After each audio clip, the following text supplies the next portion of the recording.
Well, let me know if you can hear me. And the piano and all that stuff sounding good. I'll give you guys the ability to unmute.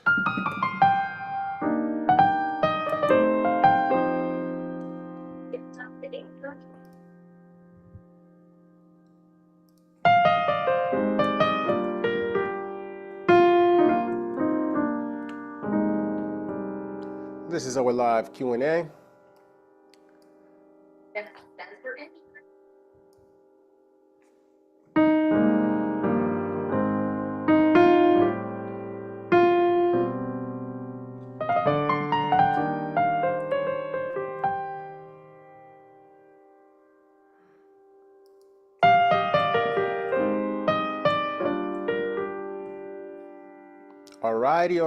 Alrighty. We're here chilling on Zoom. How's everyone doing this evening? Glad to see you all turning out.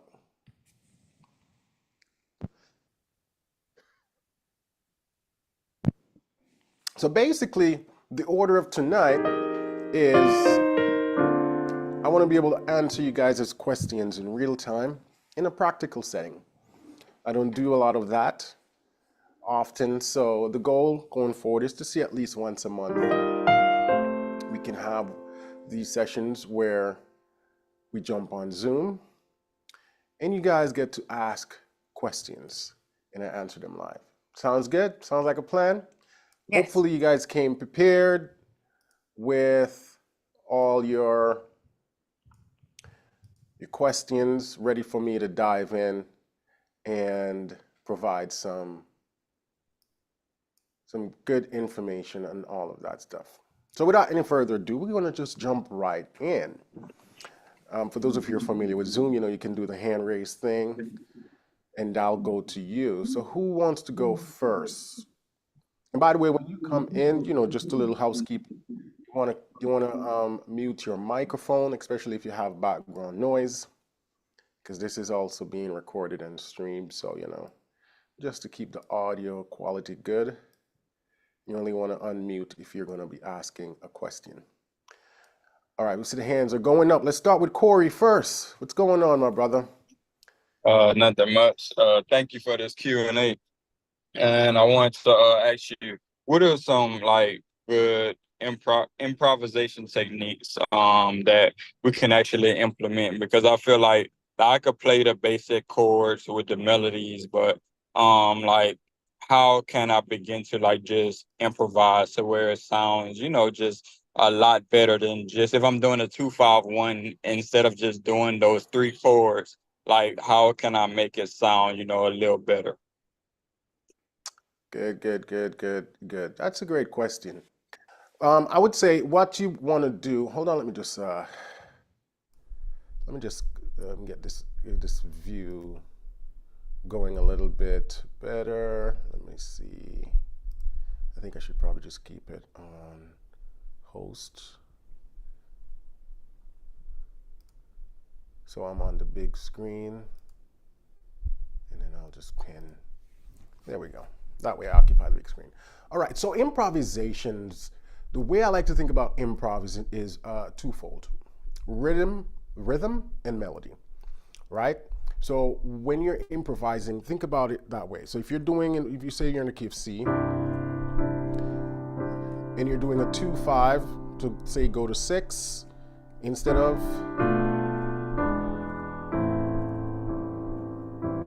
first think about how you can add some rhythmic characteristic to it. The way you start to add rhythm to it is to start breaking up the chords. So you can go. So all I did was just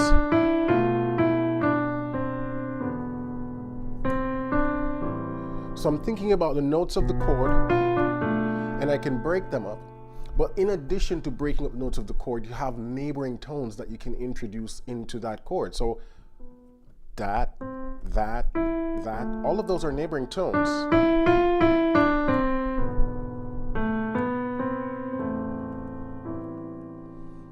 So then you have that little nice melodic line. And your melodic line needs to have what we call a direction. And the direction of the melodic line is twofold. When you're running a melody, it either needs to resolve to the chord that you're currently on or the chord that you're going to. In this case, because it's a quick progression, my melodic line ends on the next chord, a tone of the next chord. Now I could have ended that melodic line on any note within this chord. Any of those would have worked. So then you have option. I could have done that too. So that's in its nutshell, that's where you want to start.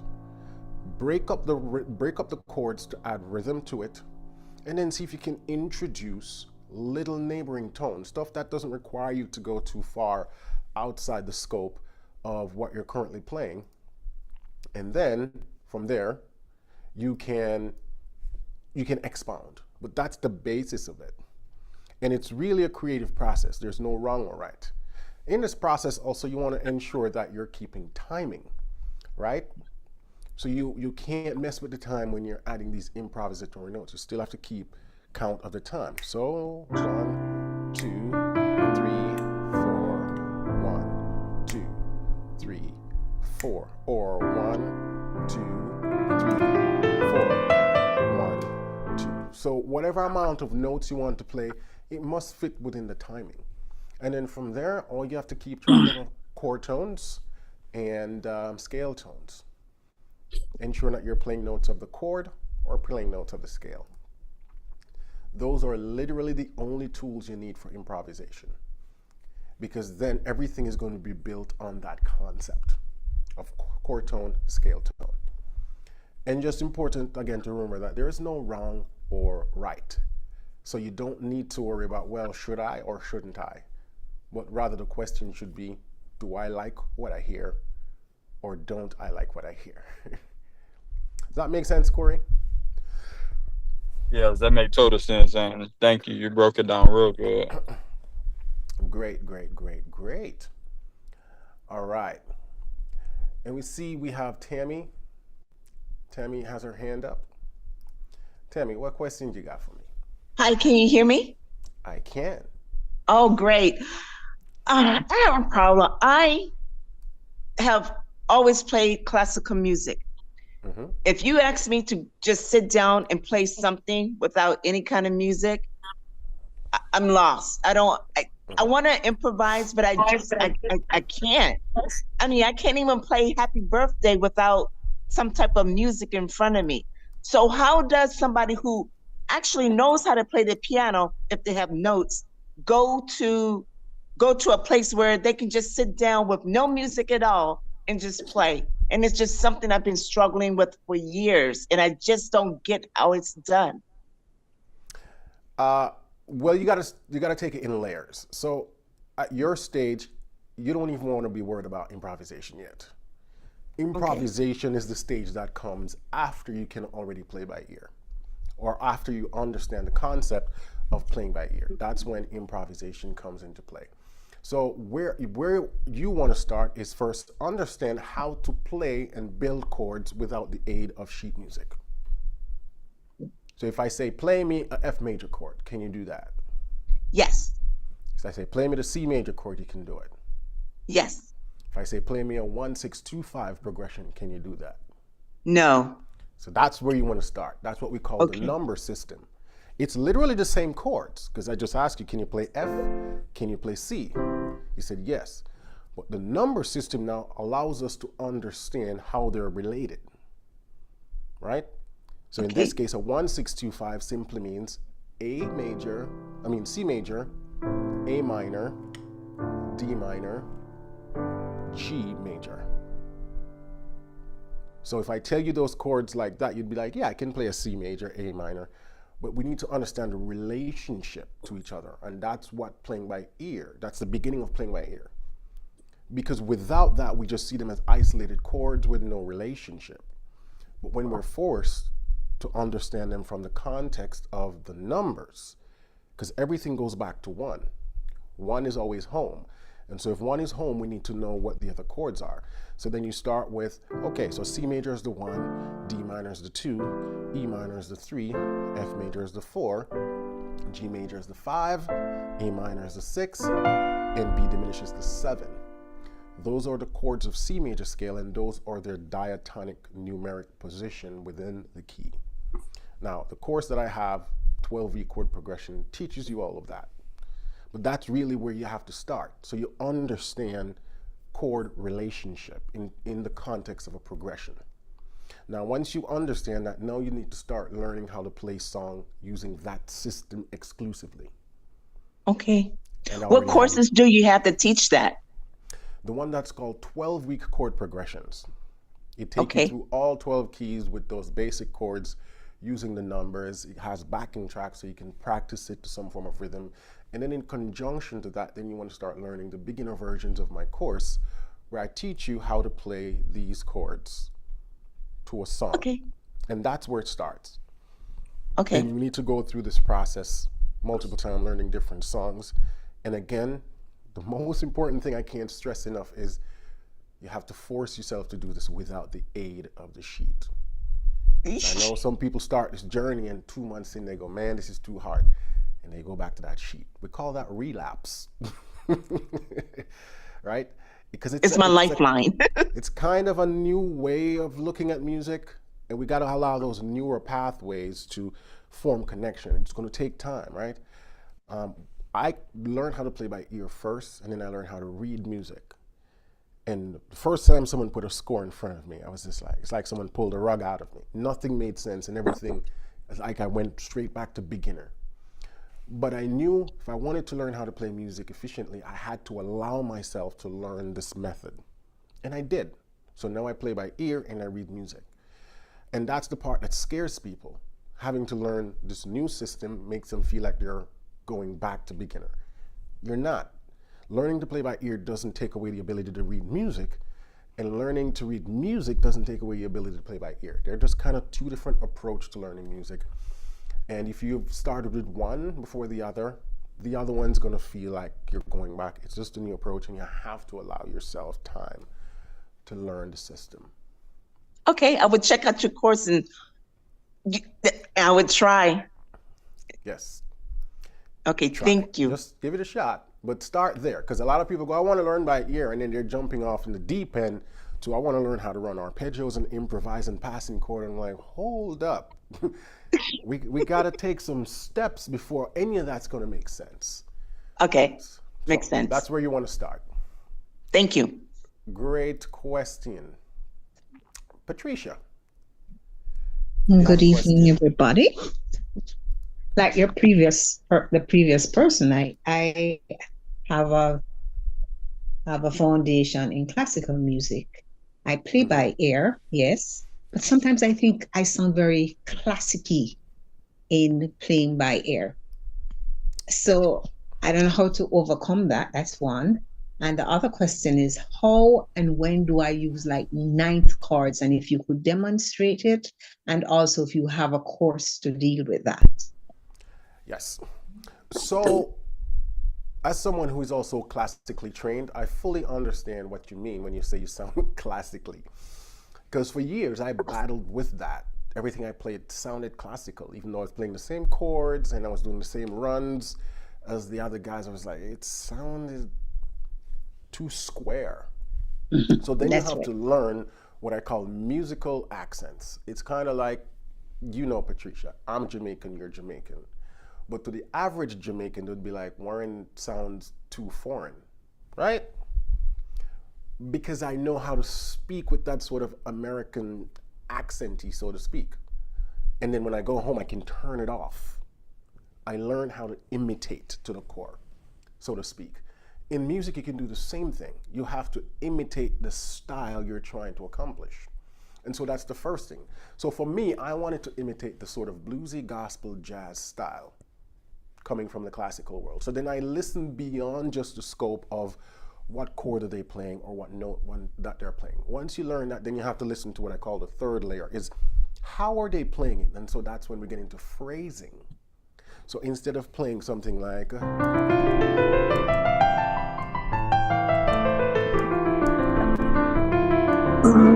which is kind of like the classical approach. A jazz guys now they starts to swing it.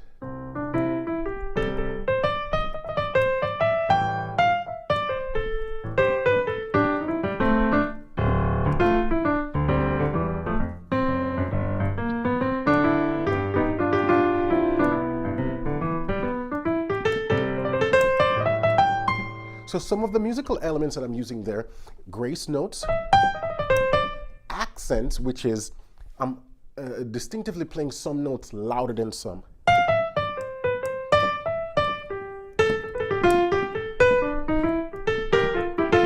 You can hear that some notes are just jumping out than others. I'm also swinging, so I'm no longer playing, but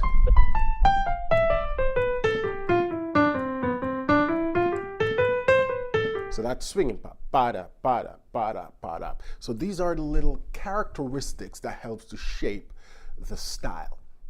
And so that's what I spent years just listening to how they do it, because it in itself is a language. For those who live in the United States, you know, Southern people have a whole different accent than Northern people. And if you listen to the distinctions, it's just how they pronounce certain words, where they decide to put the accent in certain words, certain vowels they don't even pronounce, or certain consonant they just completely drop from the word, just like within Jamaica as well. Those are the different things that shapes accents in language. It's just really how we pronounce certain words and how we phrase certain sentences, where we go up, where we go down, and it's the same thing in music. So that's would be something I would say would be your assignment, Patricia. And this is more of a listening assignment, because it's going to take a while before it becomes a part of how you play. You first have to be able to hear it in music and listen to when and where the accents are occurring, how they do it, the different phrasing. You listen to those elements and then you try to replicate them in small bits till it becomes a part of how you play. Just like how to be able to speak a certain way, you need to be immersed in that culture for a while and hearing others speaking. Then you're starting to learn how they phrase certain words. That's really how you learn how to play less classically, or how to play more of a bluesy style or jazz style. You have to listen beyond the scope of just what chords or what scale they're playing, but how they're playing it. And see if you can identify those little elements, like, oh, so every time they do this, they kind of do that with the note, they put a little turn there, or oh, they're playing it sort of detached,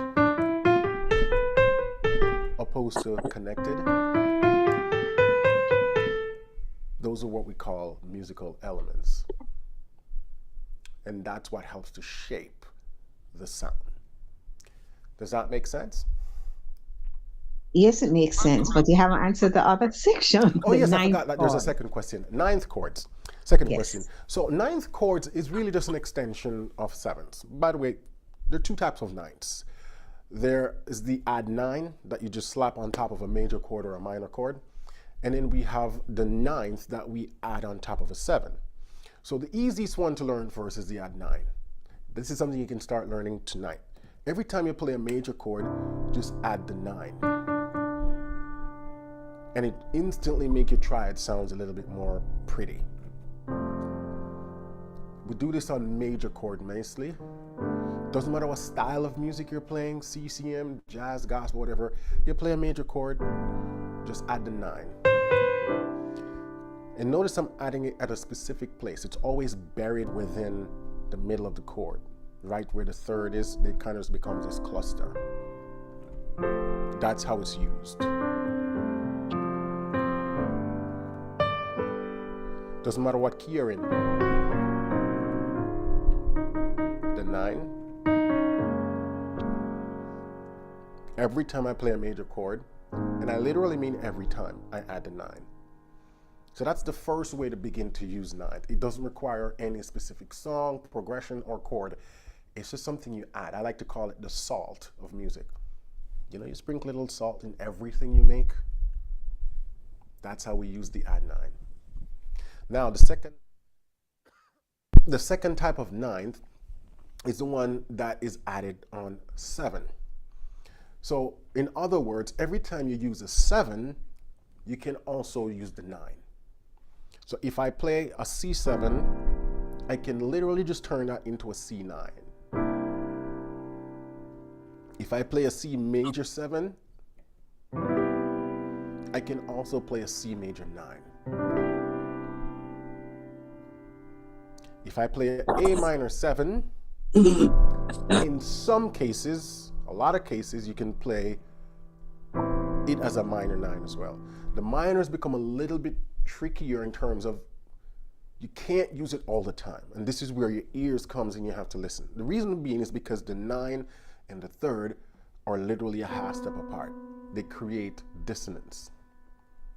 And so you have to listen to what's happening with the melody at that spot, because you may not want to have that dissonance against the melody, which is why it requires some listening, why I say you can't use it all the time. Opposed to the major 9 or the dominant 9th, you can't go wrong. If you play a major 9, you can also play, a major 7, you can also play a major 9. If you play a dominant 7, you can play a dominant 9. It always works. With a minor 9, it requires a little bit more listening. Can you repeat that one? With the major 9 or the minor 9? You said if you play a major 7 or a dominant 7? Both. Okay. So when you play any form of 7, that's a major, you can add a 9. So if you play a major 7, you can also just play a major 9. If you play a dominant 7, you can also add the 9, make it a dominant 9. There is no rule that says, well, you only can use it in some cases. No. If the 7 works, the 9 works as well. Do you have any? Go ahead. Do you have any courses to cover the 9? Yes, it's called soul chords. Soul? Soul, S-O-U-L. Mastery of the 9th chords. There's a whole course on it, and it goes through all 12 keys. And that course particularly teaches you how to voice 9th chord effectively. Because part of why chords sounds good, or how to use them effectively, is how you voice them. Because you can play them different ways. So that course teaches you how to voice them in a progression. So if you're playing a 1, 6, 2, 5, and you want to use all 9s, what's a comfortable way to voice it? So that's what that course teaches. So you can do 1, 6, 2, 5, back to 1. So is this in the practice path, or? It is, but it's not in the beginner's version. It's in the intermediate version. But you don't have to wait until you get to that portion of the practice path. You can literally go to the course library and just scroll down to intermediate courses, and you'll find the 9th chord there. Or you just tap on the search bar and type the word soul in, and you'll see the chord come up. All right. Thank you. Yeah. So that one goes to the 9th chords in all question. And we have God's very own. Nice screen name. What's going on, brother? Or hello, thank you, Warren. How you doing? I'm doing good. All the way from Ghana. Ghana, you must be staying up late. Yeah, it's past 11 p.m. Yeah. What questions you got for me? All right, mine is similar to the issue of playing by ear and playing by the sheet.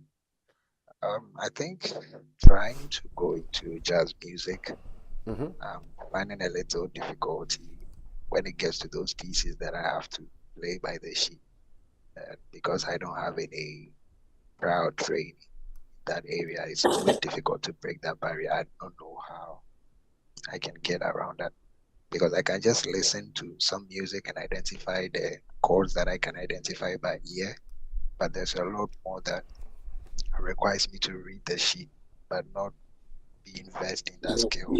It's always the barrier. How do I get around it? To learn jazz music without a sheet?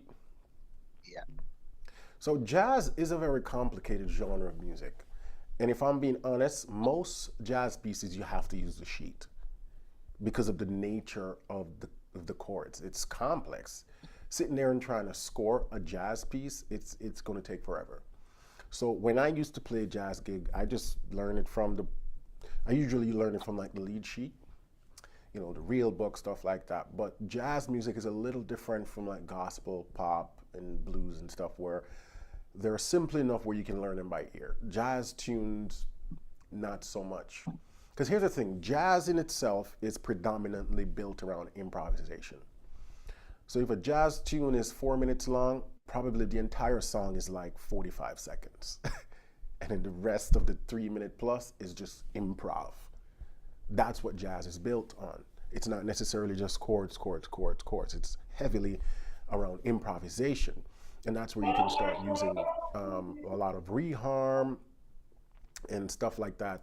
But so I wouldn't recommend you try to learn entire jazz songs by ear. It's gonna take too long and it's not very efficient.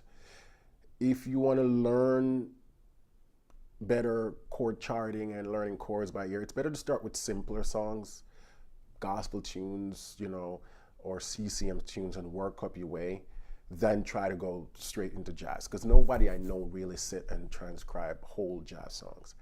People might transcribe jazz solos, so like the runs, they'll learn those by ear, but not necessarily the chords, because again, jazz is so fluid that the chords are constantly changing. When you see a jazz pianist play, he's reharmonizing heavily, and he's using rootless voicings if he's playing in a band, and substitutions. That stuff to transcribe by ear, it's a lot.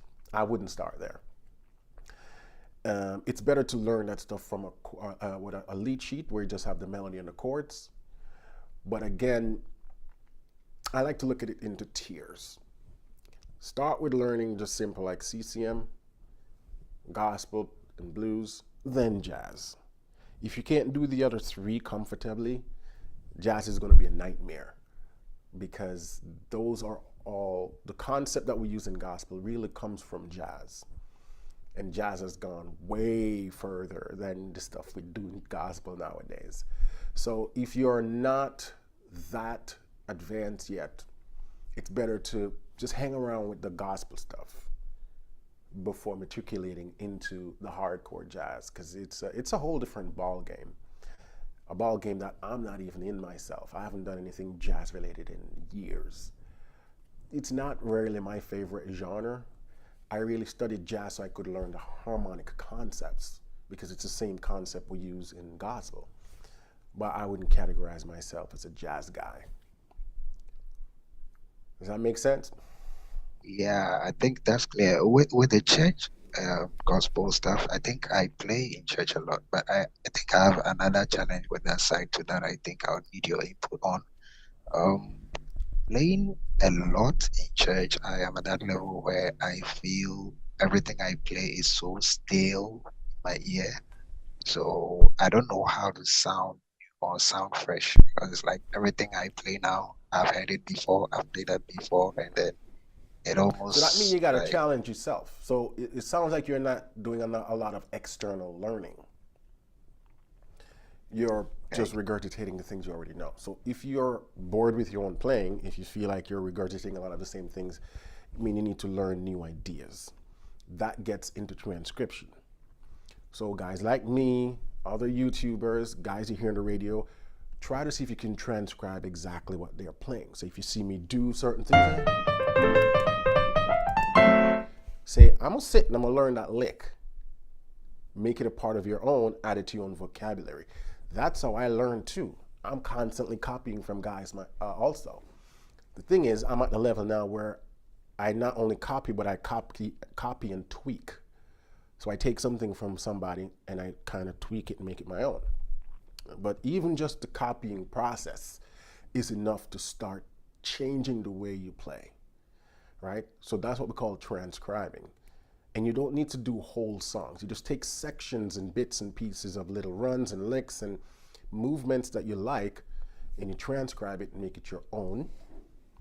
And that will start, that's what we call having a bag of tricks, right? You start to grow that bag of tricks. So when you're playing, you no longer have to play the same things in the same way, because you're learning little new melodic, rhythmic, and chord ideas that you can add to your song. So you see, when we start to get to a certain level, we have to change the type of things that we work on and focus on. So I always tell folks in the beginner, intermediate level, your goal is to just get comfortable with chords. Learn your chords, learn them in all 12 key, get efficient playing them in version. You're just learning that. Once you can do all of that and do that comfortably, now you need to start working on what we call vocabulary, right? Licks, lines, and runs. And a lot of that stuff you're going to need to learn externally. You're going to have to get inspiration and ideas from other players. And that's where the transcription that I'm talking about comes in. But if you're not at that level, you don't need to focus on that stuff yet.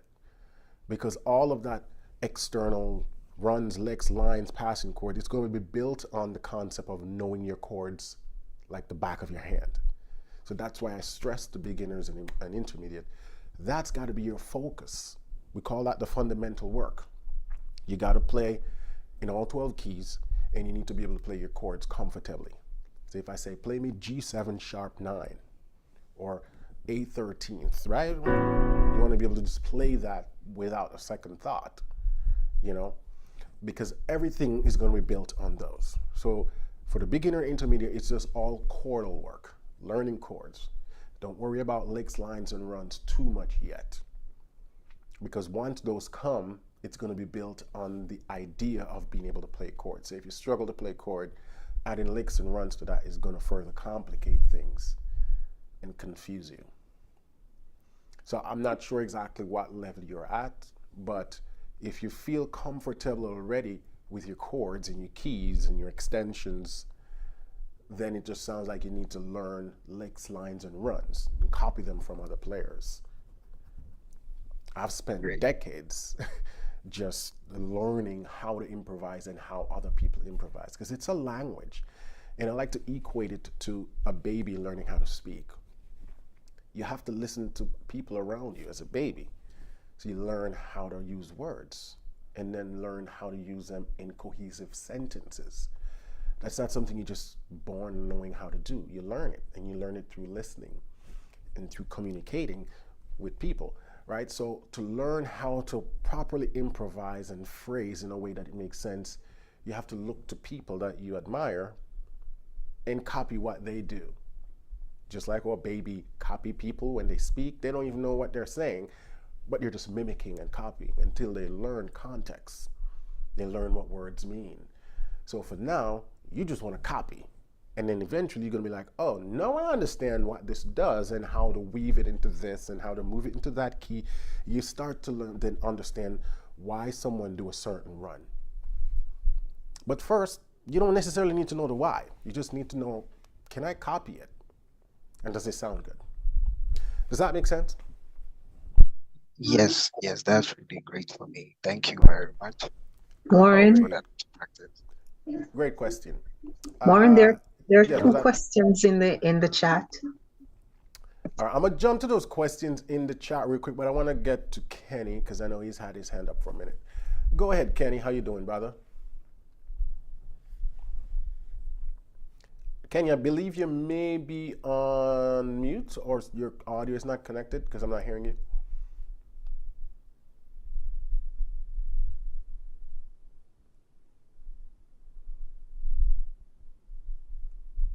Yeah, you're on mute. So while Kenny's working out his audio, I'm gonna jump to the chat here and I'm gonna pick up a question. So this question from Joe, he says, I want to know if there are some recommended exercises to practice in order to improve on how to use grace notes.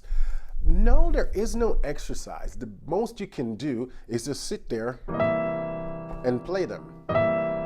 Notice that I use grace notes in the context of a run or a melodic line. So that's where you can start using them. And it doesn't need to be fancy. So if you're playing Amazing Grace,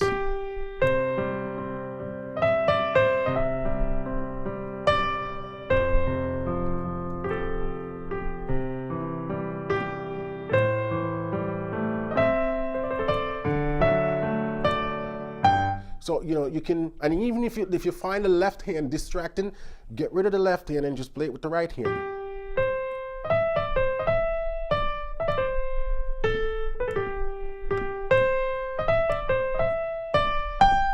Now, grace notes, there are no rules to say you can only use grace notes here or there.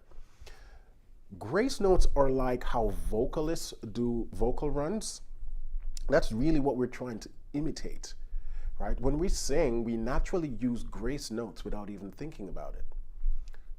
So on piano, we try to imitate that by using grace notes. Guitarists can bend the string to assimilate more closely to that of a vocal line. We have to use a pitch bend, and nobody want to be messing with the pitch bend all the time. In fact, it doesn't sound native as a piano to be messing with the pitch bend like that when we're playing the piano. So that's why we just use grace notes. It sounds more authentic for piano when we do that. So that's why we use grace notes. It's just to add inflections to the melody so it doesn't sound dry. So you can begin to experiment when and where do I want to use my grace notes. And then start. My grace notes always happen between fingers 2 and 3. That's the finger I predominantly use my grace notes with. You can use grace notes with any finger, right? But 2 and 3 is going to be the most accurate. You're going to find that you have the more control using 2 and 3. Now, the other thing to keep in mind is you can use grace notes with non-chord tone and diatonic tone. What I mean by that, in the key of C, it's all white keys. So you might see me go outside the key of C and do this. So I go from E flat to E. That's a non-diatonic tone being used in the grace notes. I could have also done from D to E. Again, there is no rule to say you have to use one over the other. It's a preference thing and a listening thing. You listen to see which one works well. Because sometimes the diatonic tone might sound better than the non-diatonic tone. It's all going to be based on preference. And so you listen for that to see which one sounds better. Just like anything, everything can be overused. So if you're constantly using grace notes everywhere, it might become a little monotonous. So you don't want to use it too excessively. For practice purposes, you can, just so you get till you get comfortable with it. But then once you get comfortable with it, you need to use it sparingly or in a sort of a tasteful way. Now, in addition to the grace tone, we have what is known as a turn. I like to use a turn as well. The turn's a little bit more complicated and tricky. Just when we have the or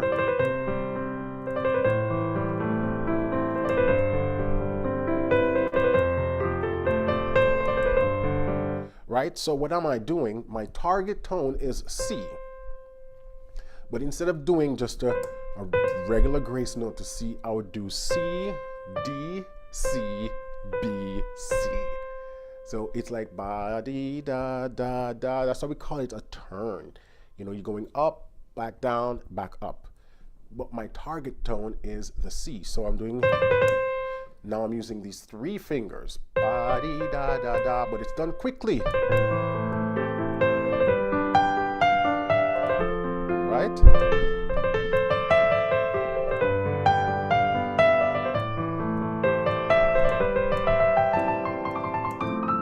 And this, I must say, this is one of the beauty of learning classical music. I learned how to play turns and trill this effectively from playing just a whole lot of Bach and Beethoven, because this is where it came from. So that's how I got so good at it. So I'm studying classical music. That doesn't mean you got to go learn 9 years of classical music like I did to learn how to turn. Well, I just wanted to show you how it's played and when and where I use it. So it becomes sort of a characteristic style of how I play, but it's just really because I learned classical music and I had to do a lot of it in classical. It kind of just followed me over to non-classical related music. So, but there really isn't any exercise geared around grace notes and turns. It's just something you just start doing until you get comfortable with doing it. Because it's just going to take some getting used to, right? But great question. Kenny, you figure out your audio? Yep. Yeah, I think Go ahead. I do. How Okay. you doing? I'm fine, teacher. Thank you for this opportunity. I'm from Venezuela, but I'm currently living in Peru, and I'm learning to play the piano. And I have 2 questions. I think it's the same, but Yeah. say in a different way. And the question is, when playing a chord like D minor 7, D minor 9, how do I determine which notes to assign to the left hand and which to the right hand? And For other complex chords like D minor 11th or 13th, what's the best way to split the notes between the left hand and the right hand? Yeah. You know, I have a great tutorial on YouTube. I have a great tutorial on YouTube that I posted a few years ago that I called the 5 left-hand position. I need to find that link. You can go and find it to like type left-hand chords Warren on YouTube and you should see it come up. But in there I talk about left-hand position because there are really only like 4 or 5 positions I use in the left hand. The best way to start out is octave. If you're like beginner, just start with the octave. And then you can build triads in the right hand, right? The reason why we start with the octave because everything is going to be based on that open position later.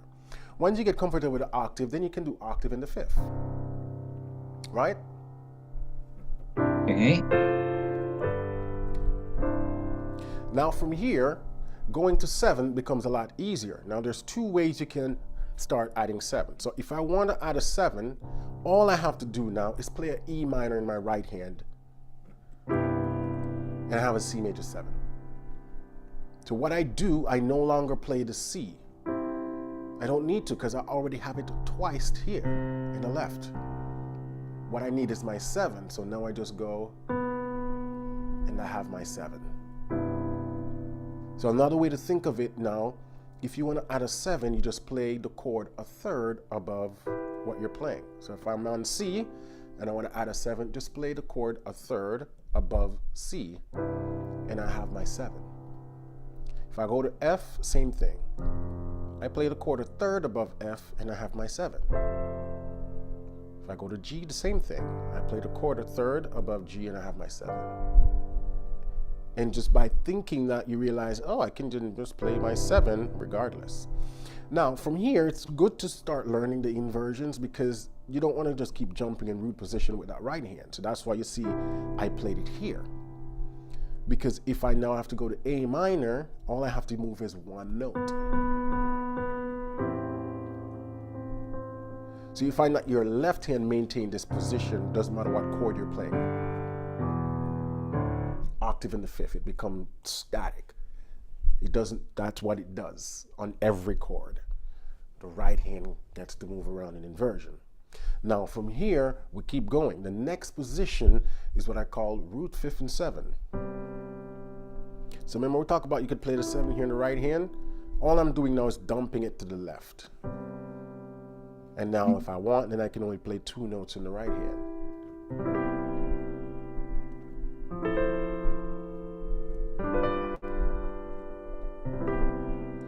I use this position when I'm playing a lot of melodies and runs.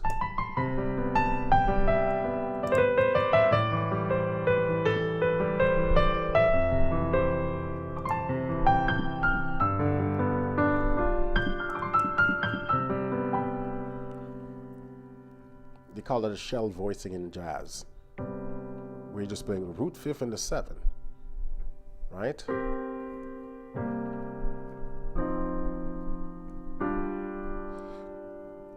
And then in the right hand, you only have to play the 3rd and the 5th.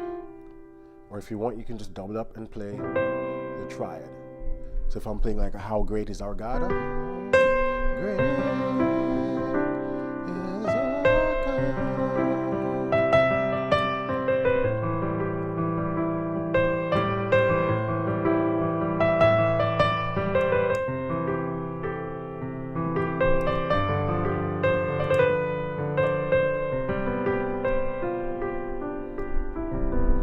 It becomes easier to keep the harmony of your song going and you don't have to think about what's going on in the left because you're maintaining a position that doesn't change.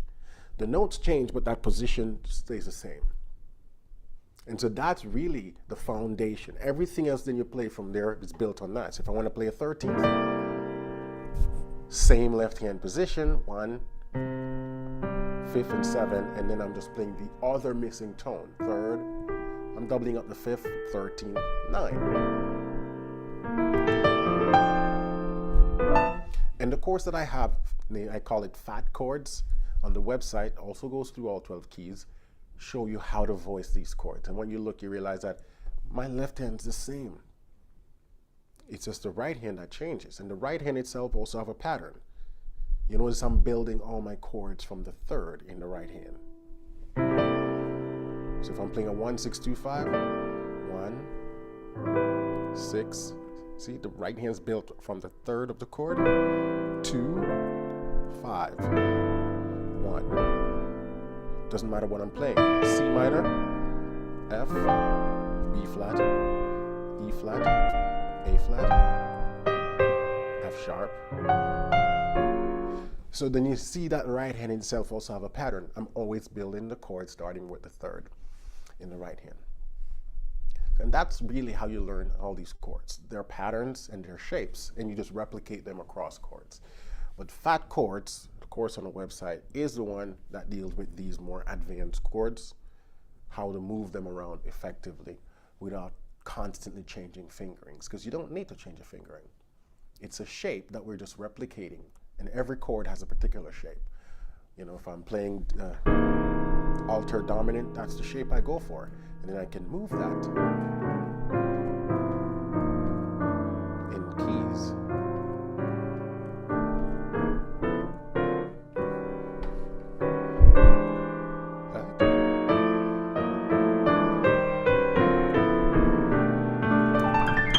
It's a shape. So it doesn't matter what chord I know what shape to go for. Now it takes time for that shape to becomes almost automatic. But first we got to learn the shape. Fat Chords is a course for that. Thank you, teacher. What was the name of the video in YouTube? I forgot the name. So that one, let me see if I can quickly find it for you. All right, let me see. We'll look up the exact title. It's clear now. So octaves, the root, the fifth, and then octave, fifth, seventh, and that's it. Yeah. So the course, the video on YouTube is called 5 Must Learn Left-Hand Chord Patterns, and I'm going to post the link. It has 367,000 views. Wow. I posted it 5 years ago. But I'm going to post the link right here in the Zoom chat so you guys can check it out if you want more.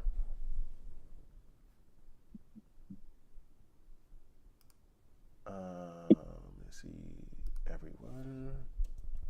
So there's the link in the Zoom meeting. Thank you, teacher. You're welcome. You're welcome. So there was also a question from Ram Kumar. He says, can you talk about the tritone substitution and where can I use that exactly? So tritone is basically a substitution used on a dominant 7 chord. And the word tritone in itself simply means 3 whole steps. So a whole step in music is 2 half steps. If we take G to A is 1 whole step, A to B is 2 whole step, B to C sharp or D flat is 3 whole step. So a tritone means an interval of 3 whole step or an augmented fourth. That's what we call a tritone. So the rule states you can substitute any dominant chord with its tritone. So if I'm in the key of C, instead of going to a G7, then back to 1, or if I'm doing a 2-5-1, 2-5-1, instead of playing the G, I can play its tritone as a dominant 7. So I can go to D flat, C sharp, and play a dominant 7, and come back down to C. We call it a tritone substitution. So then that 2-5-1 becomes, I substituted the G. Now the reason a tritone substitution works is because they share 2 of the most important tones in chord. If we look at a G7 chord in my left hand and I look at a C sharp 7 in my right hand, what are the common tones in both chords? Those and those. You realize they're the exact same tone, right? Just inverted. In the G7, the B is the 3rd. In the C sharp 7, the B is the 7. In the G7, the F is a 7, and the C sharp 7, the F is a third. Those are the two most important tones of a chord because they help to define the chord, the third and the 7. So because both chords share the same third and 7, that's why they can be used as substitution. And that's why a tritone substitution works. So every time you have a dominant 7 chord, you can substitute it with its tritone. Now remember that every chord has its own tritone. So if I play D7, what's the tritone of D7? Again, 3 whole steps away, or augmented fourth. A flat is the tritone for D. So if I'm in the key of D and I want to do a 2-5-1, I can substitute it with its tritone. Oh, so that would be the tritone for A, so E flat. But if I wanted to do the D, like say for example I'm in the key of G, and I wanted to substitute it that D now, 2-5-1, substitute with a tritone,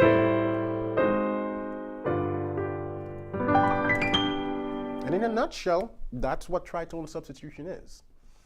Now you can use it in some very interesting ways when we start to use it as rootless voicings, or we can we can create all kind of pathway to introduce tritone substitution. But again, that's when you understand it fully, you can start explore how it's being used. But first I would start with just that. Any song you're playing and it has a dominant 7 chord, try substituting it with its tritone and see how it works.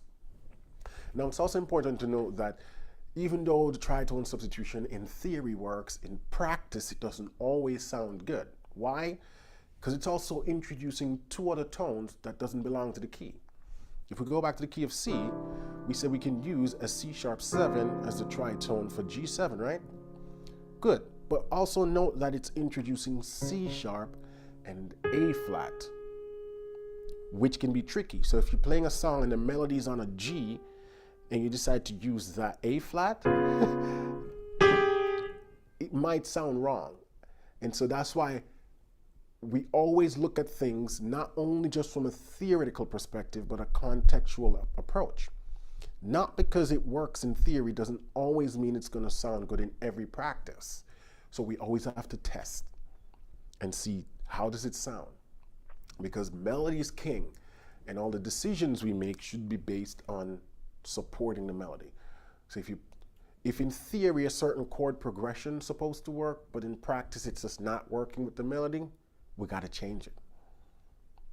Because the only other option is to change the melody. And we don't mess with the melody like that, right? So we will change the chord. Great question though. Any other question from me in the panel for those of you who are on? I like to be able to hear the questions in y'all's own voice as well, so don't be afraid to talk, all right? I see DD post a question. Can you like ask your question? Anybody could just ask. Oh yes, anybody on the panel can ask. You can just raise your hand and I'll let you know when it's time to ask your question. And by raising your hand, I mean the virtual hand. Visually, I'll be able to see that easier. But a physical hand too. I just don't want you to have to hold up your hand the entire time. But go ahead. Brother, how you pronounce your name for me? Chakwan, My name? is it? Yeah. Yeah, Chakwan. Okay. Just wanted to make sure I got the pronunciation right. Go ahead. Mr. Warren, I've been watching your videos since first form. I finished high school. I'm from Guyana, actually. Oh, nice. I'm at the tertiary level right now. Yes. Since great. I was 13, I was watching your videos, and I'm 17. Man. Oh, I'm playing in church, gospel piano, and Good. I saw your video, 7 church styles. It's been an inspiration to me. Now, the way how you separate the left hand from the right hand, I'm talking about playing bass. I really want to learn that technique. It's not like I can't play it, right? But totally separating the hands, the left hand doing its own thing, the right hand doing its own thing. Like, how do you approach practicing that? Individually. And especially if you have a keyboard with drum beats, or you have the ability to play to a drum beat, that would be the best option. Get a drum beat going and just practice the left hand by itself. Then practice the right hand by itself. Then put them together slowly in pieces. So if we're doing a song like, what a mighty God we serve, what a mighty God we serve. Angels bow before him, heaven and earth adore him. What a mighty God we serve.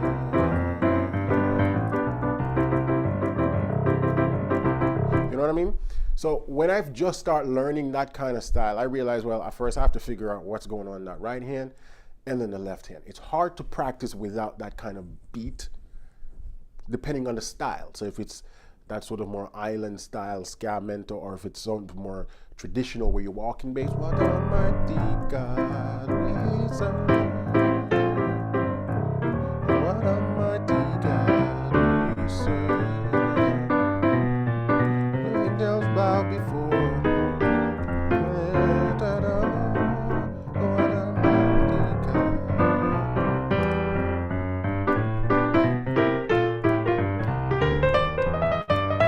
No, gotta get a beat. Figure out what style you want to learn first. Get a beat, preferably the ability to be able to slow it down, because you're gonna need to practice it slowly, right? First, and then yeah. you go from there. Now, I also have, I don't know if I know I need to create a more detailed course on this on bass line. Yeah, you said you would have. You said you would There's rules have. to bass line.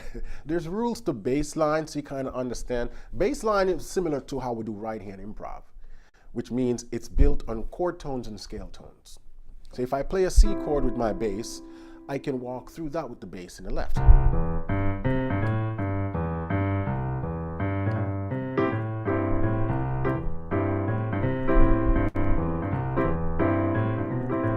When I go to the F, the same rule applies.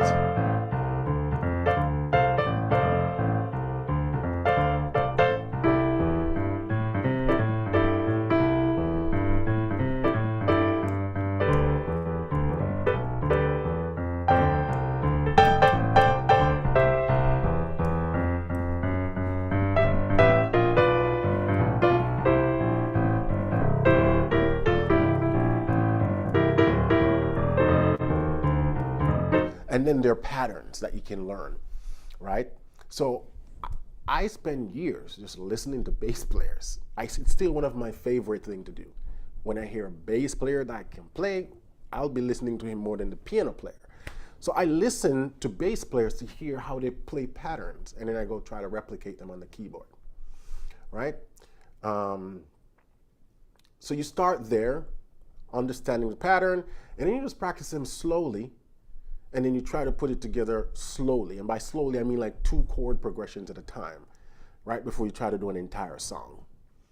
And that's really how it starts. Now, part of why I learned to play the left hand so well back home in Jamaica, we didn't have no bass player. I was raised as a Seventh-day Adventist, and you could not bring a bass in the church. They called it the devil's instrument.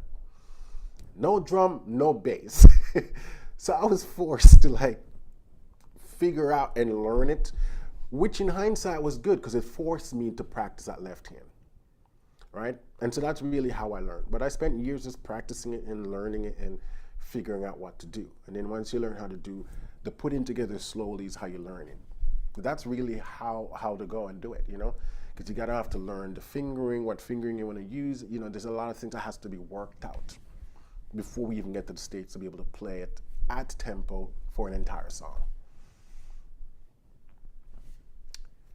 Great question. Didi, did I see you got your hand up?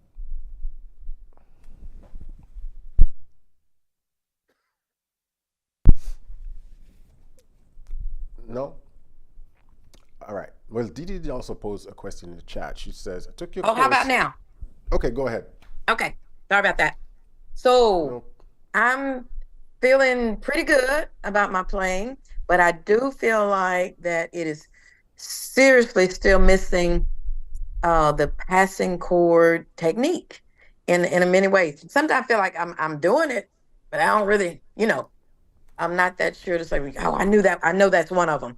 And I did look at your video. No. I did the lesson on passing chords. And I believe the 5 different types, was it 5 or 9, 7? 7. Still 7. Okay. So, but yeah, I feel like that's still what's missing in my playing. The passing chord. Yes, sir. So passing chords is a new vocabulary. It's kind of like when Yes. we learn some big words in school and we're like, how do I even use that in a sentence?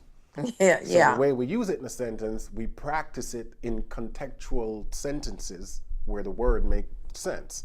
And that's how we learn it. And so passing chord conceptually is not very hard to understand. Most of you, if not all of you, if I explain it, you'd be like, yeah, that makes sense. But in doing it, you're like, oh, it's a whole different ballgame. And so we have to spend a lot more time on the doing. So I always say, take songs that you know very well, whip out the old songs, and find the places. Because passing chords, there's rules to when and how you use one.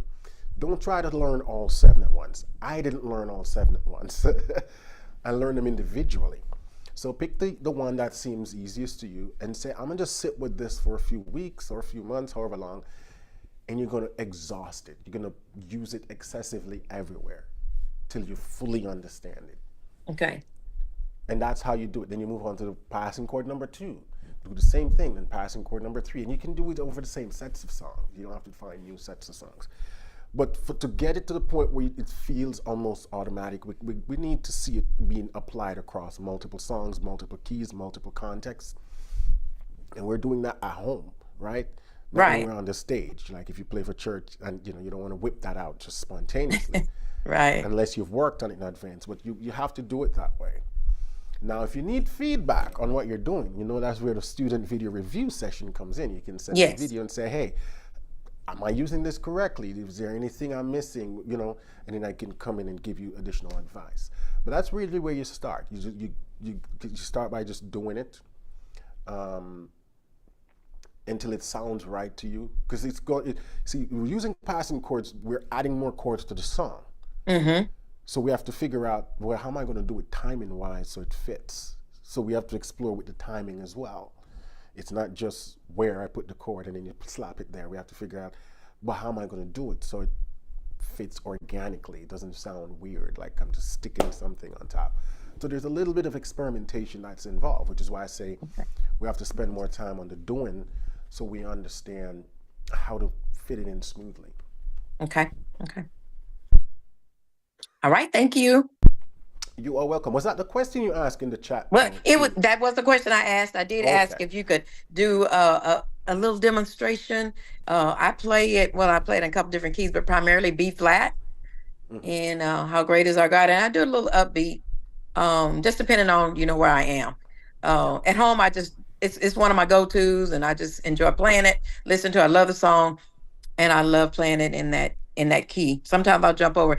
E flat seems to work better in the congregation, but I like doing it in B flat as well. Yeah, and if there's a key that you find that you play a lot more in, your church sing a lot more in, that just means you want to learn all your concepts in that key first. Because that's going to be your star key, right? So you want to polish it first before you move on to the other keys. Great. Patricia. Is there a video on, I think it's old school gospel music? I have a few. If you look up traditional gospel, you can search also by category on the website when you're on that course library page. You will see quite a few. Some are just straight teaching a song. Some are concepts of traditional gospel, but there's quite a few there. Because there's a lot to learn about traditional gospel. There are a lot of what we call standardized chord movements, like when we do stuff like...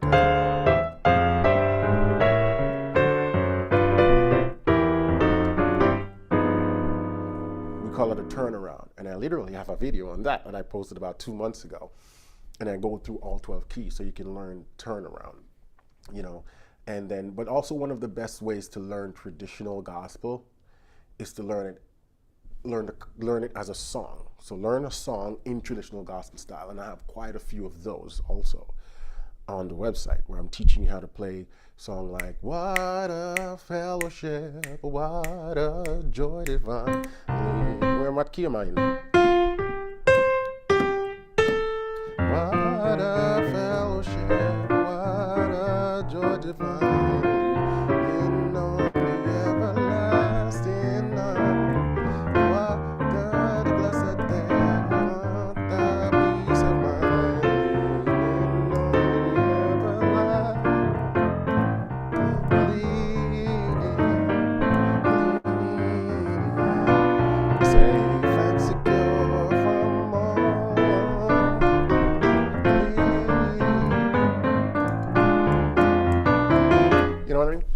So it's best to learn it, because then when you learn it in the context of a song, you get to see all the different concepts coming together at once. So that's the way you learn it. But yeah, go to this course library, select the traditional gospel category, and you'll see everything I have on that subject. Great question, Patricia. Now let me jump to the chat. I see some questions coming in the chat.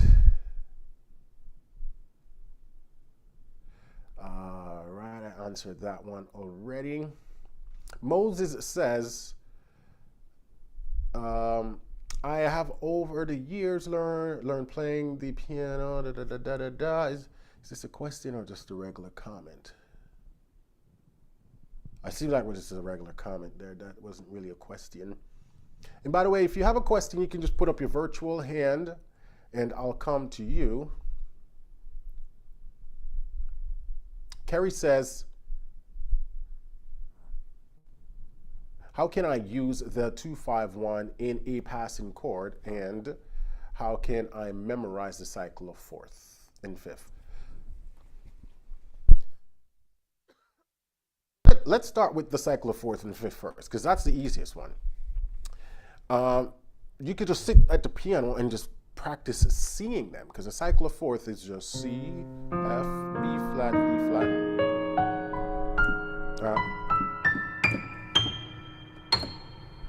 And you just sit and play them.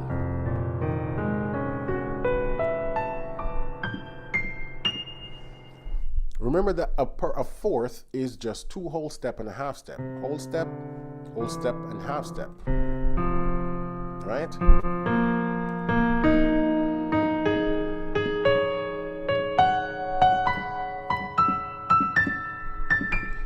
And there are a lot of charts now. You could just Google cycle of fourths chart. So if you want to sit and practice it and to memorize, right? But knowing that in itself, to be honest, does very little in helping you to become a good pianist. To just know, well, that's what the perfect of fourth is, but that doesn't really do anything. It's how we use the perfect of fourth, which makes more sense. And the way we use it is in the form of progressions, right? So we want to be able, it's best to sit and play the cycle of fourth with chords.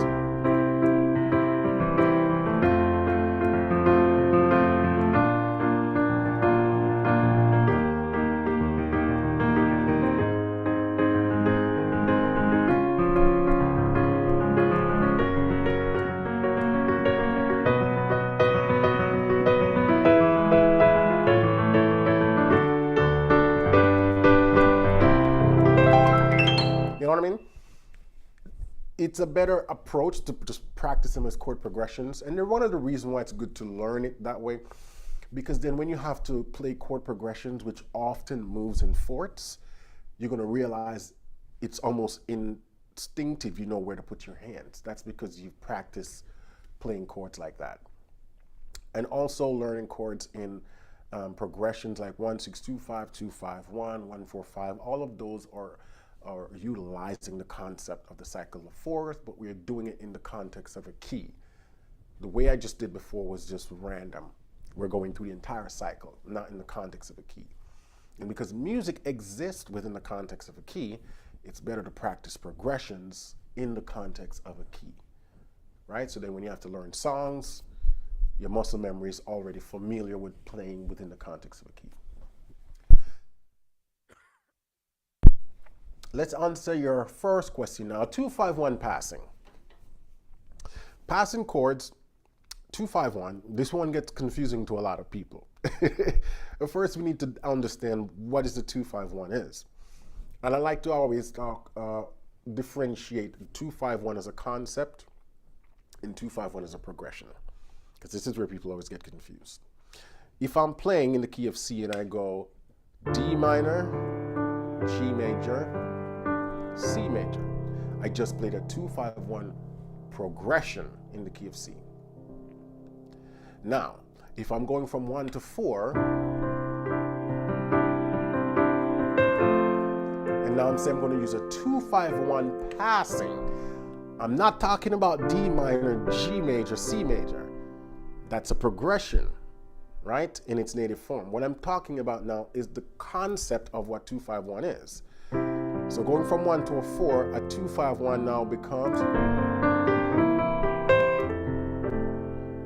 what I'm doing is G minor to C7 to F. It's a 2-5-1 passing. The easiest way to think of this, we start with the destination chord in mind. Where am I going? Oh, I'm going to F, right? Because that's the destination. And what we're going to do is play 2-5 in the key of F, even though I'm in the key of C. That's one of the easiest way to think about 2-5 passing. We have to take the chords from the destination. So because I know that 2 chord in the key of F is G minor, 5 chord in the key of F is C7, and then that takes me to F. So we're temporarily thinking about the key of F, even though I'm in the key of C. And this is why 2-5-1 passing can get a little confusing, because it really requires you to think about 2 keys at the same time. So then if I'm also going to D minor, and I want to do a 2-5 passing,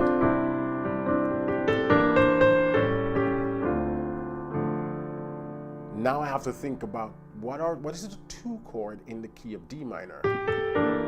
It's E minor 7 flat 5. What is the 5 chord in the key of D minor? It's A7, and then that takes me to D minor. You have to think about your destination chord, because that's where the 2-5 comes from. Any chord you're trying to go to, oh, I'm trying to get to the key of G, right? Or I'm trying to get to the chord G, but I want to do a 2-5 passing to take me to that G. You first have to think about my destination is G, the 2 chord in G is A minor, the 5 chord in G is D7. That takes me to G. So now when I'm in the key of C, my 2-5 passing, right?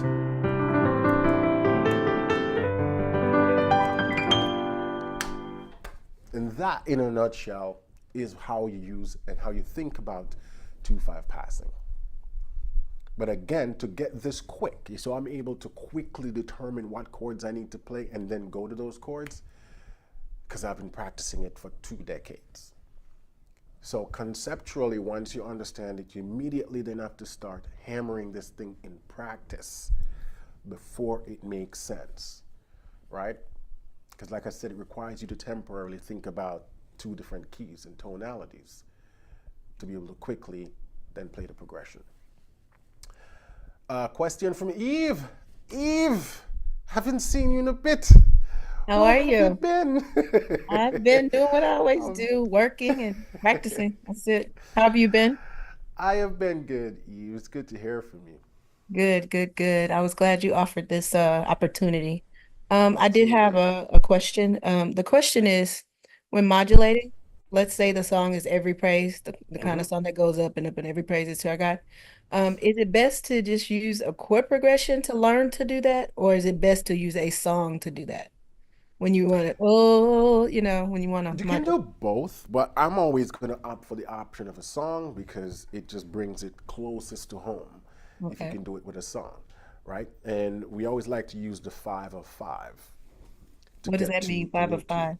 I'm going to show you right now using Every Praise too. So even though Every Praise have its own built-in, which uses a modulation, what if we didn't want to do that? Or if we're playing a song and we don't want to do that, every praise is to our God, everywhere to worship with one accord. Every praise is to our God. Sing hallelujah. See how I made that modulation? What I did, I went to A flat. I mean, I played it like this, but it's still an A flat chord, right? And then that takes me, or G sharp, takes me to C sharp, right? So the 5 chord of the new key is what I went to. So coming to God. I went to the 5 chord first of the new key that I'm trying to get to.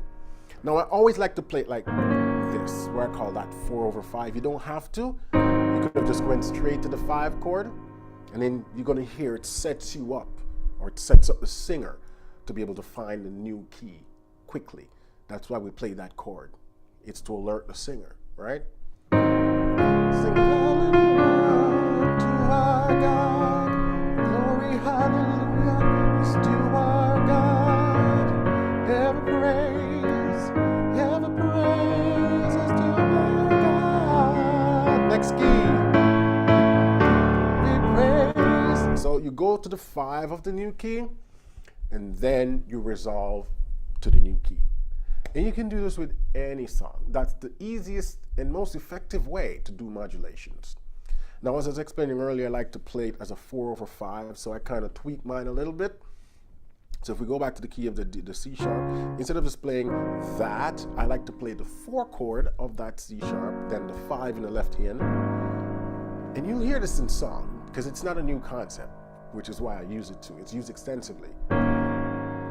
And then every praise, and every praise, then every praise, then, right? 4 chord, the 5 in the bass, then resolve, then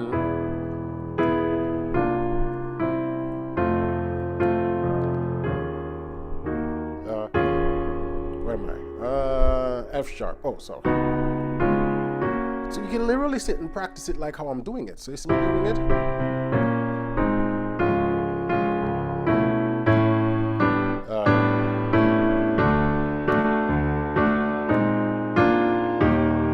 Right. 5 of the new key. We're going to E next. So we're going to go.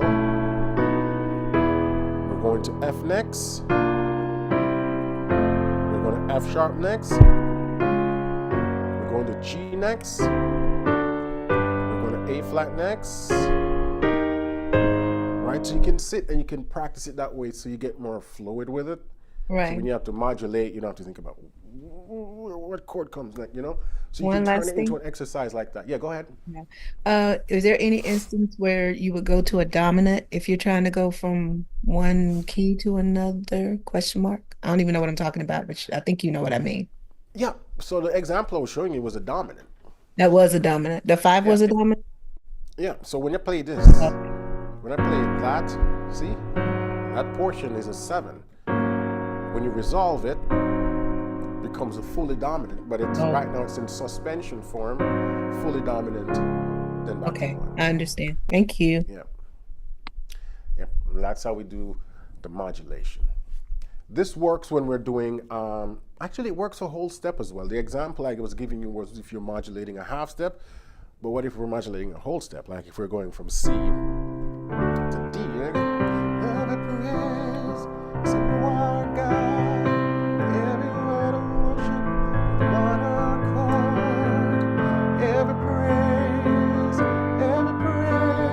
is to our God. Same concept. Sing hallelujah. Now I did a full modulation, but notice I did the same concept. 5 of the new key to 1. Or then if you want to do the more fancy way, you do the 4/5, which is like a suspension version, then resolve, and then that takes you. And so it doesn't matter if the modulation is half step, whole step, or even a minor third, you can still use the same concept. Great question. I'm going to grab a question from the chat. Let me see.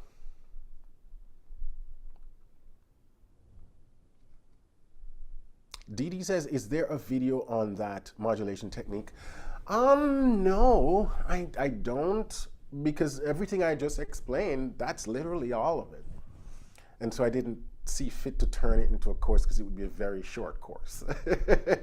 But if you want to take this modulation idea and, like I said, turn it into an exercise, because I always like to turn everything into exercise. Just go through all 12 keys that way. You don't even have to do it in the context of a song. But if you want to use a song, you can as well.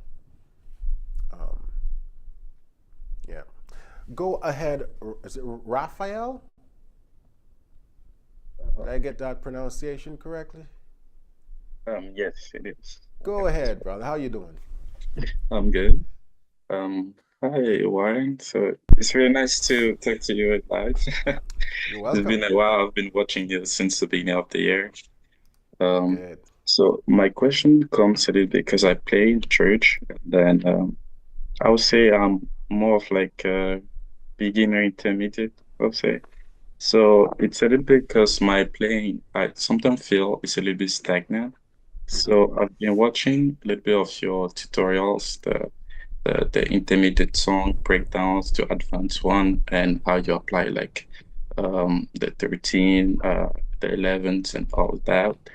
But the things like sometimes I have a hard time applying that to my own like to a different song. So despite the fact that I'll look at the video and then work that on that song, I sometimes like not sure where to apply that when I'm switching to a different song. And then I just end up using like the same passing chords, for example, a regular 251 or so I want to like get a little bit to that advanced step. So I'm just wondering, um, And this is why I'm a big proponent of when you're learning these new chords, you got to learn them in context, like the why, right? Like, why did you use that chord? Why did you use that passing chord? Because once you learn the why, then you know whether or not you can replicate it across multiple songs. Because if someone shows you some fancy chord in a song and you just learn them, then you're like, well, how do I move these to other songs? You don't know because you didn't learn the context behind why he used them. Now, if you're watching my videos, you're always going to learn the context, right? Now, as I was explaining, I believe to Patricia, to Dee earlier, is not every chord you're going to be able to just lift and use in another song. Because unless the song is the same melody line and chord progression, you can't really use it. Because most songs have different melody structure, different tempo, different pacing. And so we have to tweak things, right? Now, with the 7 types of passing chords that I teach, there's a reason why I picked those 7. Because they can use in most songs, but you still have to tweak them for the song when you understand the concept behind how and why they work. Just like how I demonstrate with the 251 passing earlier. I show you that it's all about the destination chord. Once you know what chord you're trying to get to, there's a strong chance you can do a 251 to get there.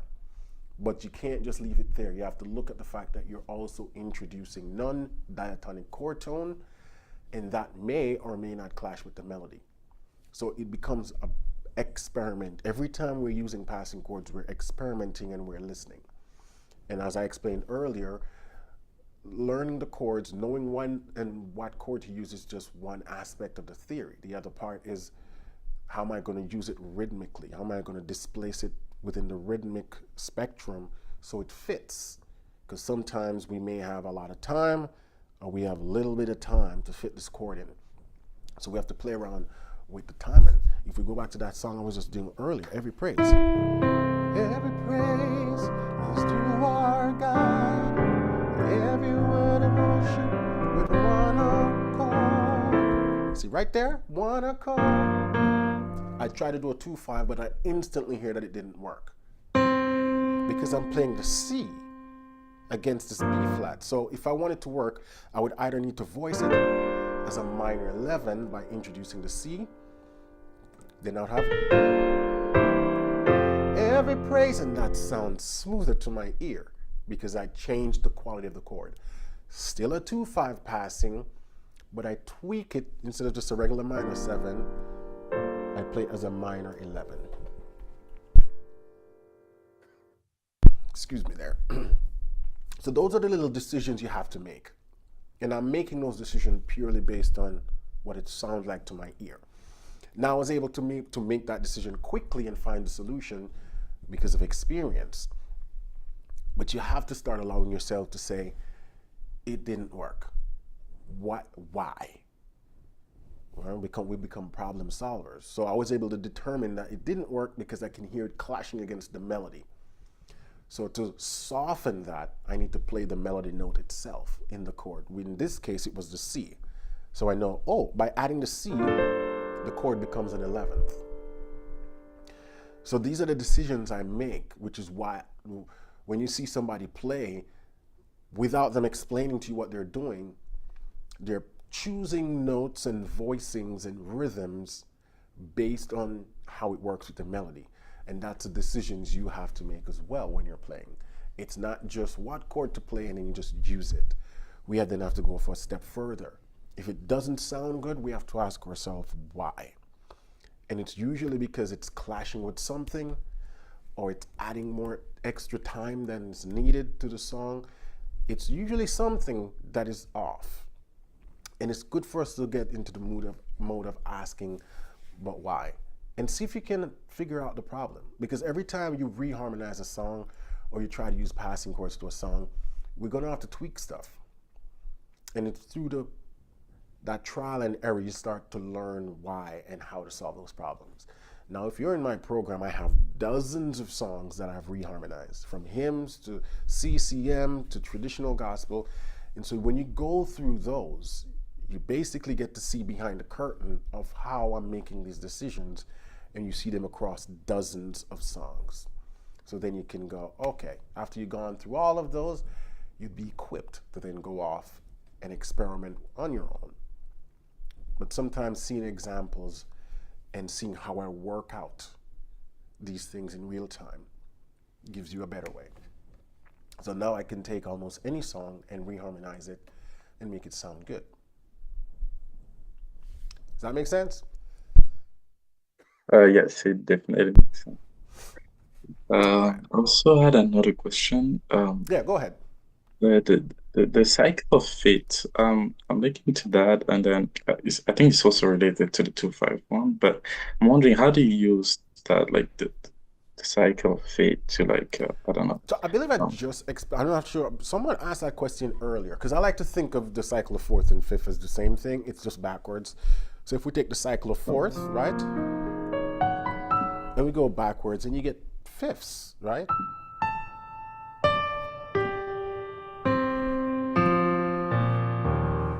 So it's just a theory. It basically explained that music, Western music that is kind of built on the concept of chords wanting to move in fourths, right? But the best way to then understand it from a practical approach is to learn it in chord progressions. So this is why I came up with what I call the popular basic chord progression: 1-4-5, 2-5-1, 1-6-2-5, 3-6-2-5-1, because that forces you to think about chords moving in fourths. Most songs is built on that concept of moving in fourths. That's how we get momentum in music: tension to resolution, momentum, right? So that's how I like to think about the cycles of fourth, because if you just sit and you just learn it as just, oh, this is a cycle of fourth, that doesn't really do anything for you. Then what do I do with that? It doesn't have anything beyond that. But if you learn it in the context of progressions, then when you start to see songs through a different lens.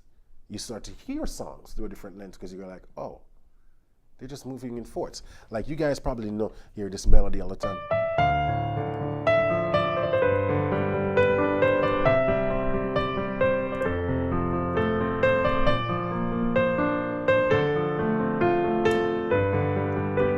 Moving in fourths.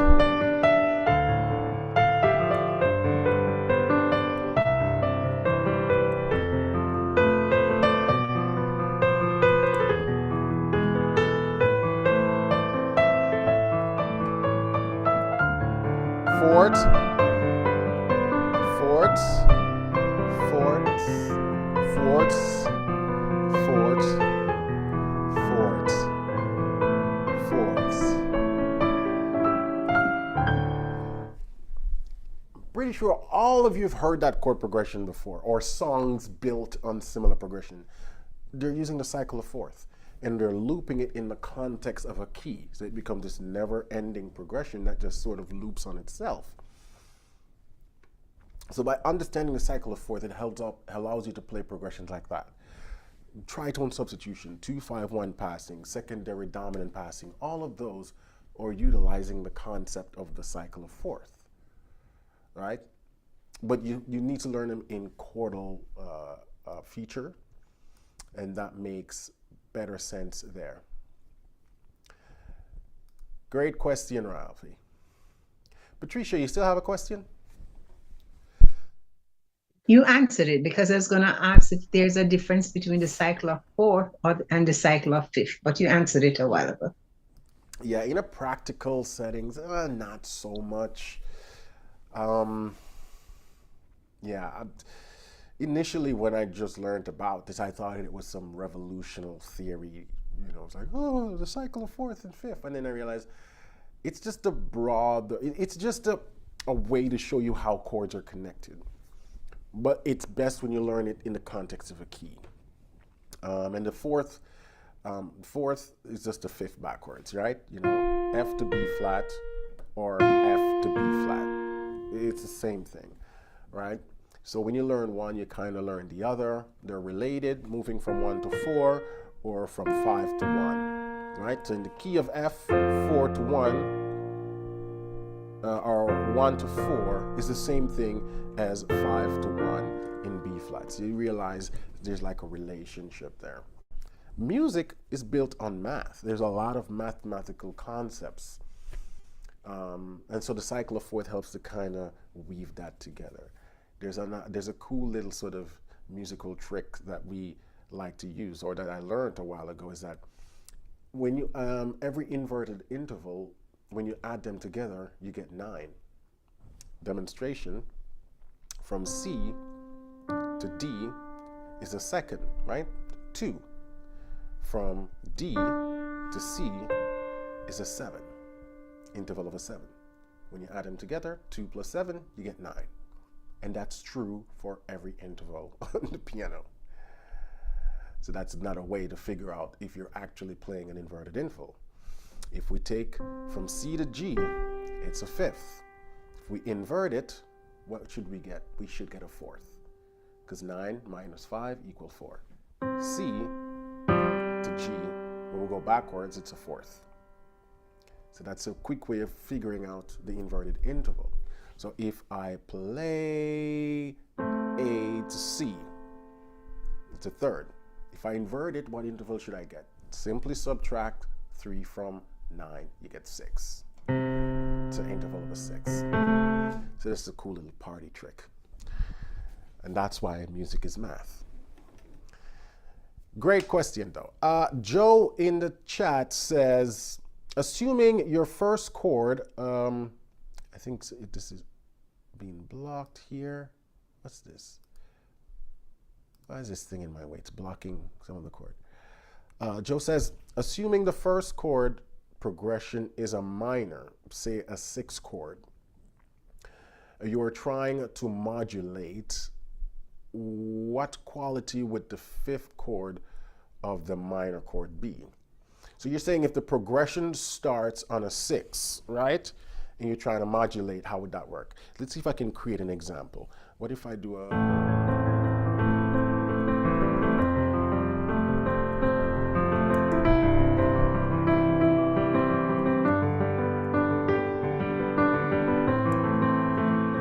something like that?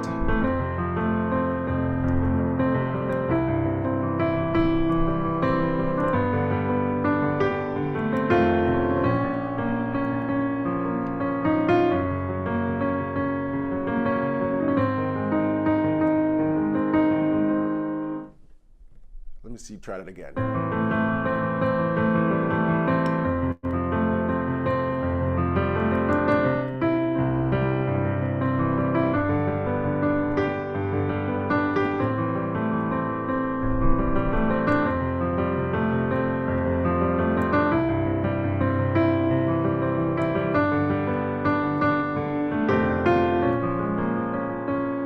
So I would do the 5 of that 6, right? So the progression starts on 6. You want to do the 5 for that 6. So in the key of C, the 5 would be the E7, which would take you back to the E. So if I want to modulate now from E, from this 6 to this 6, I would use the 5 of this 6, which would be the F. Takes me to here. 5 to 1. That's what we're trying to create. So then this progression becomes.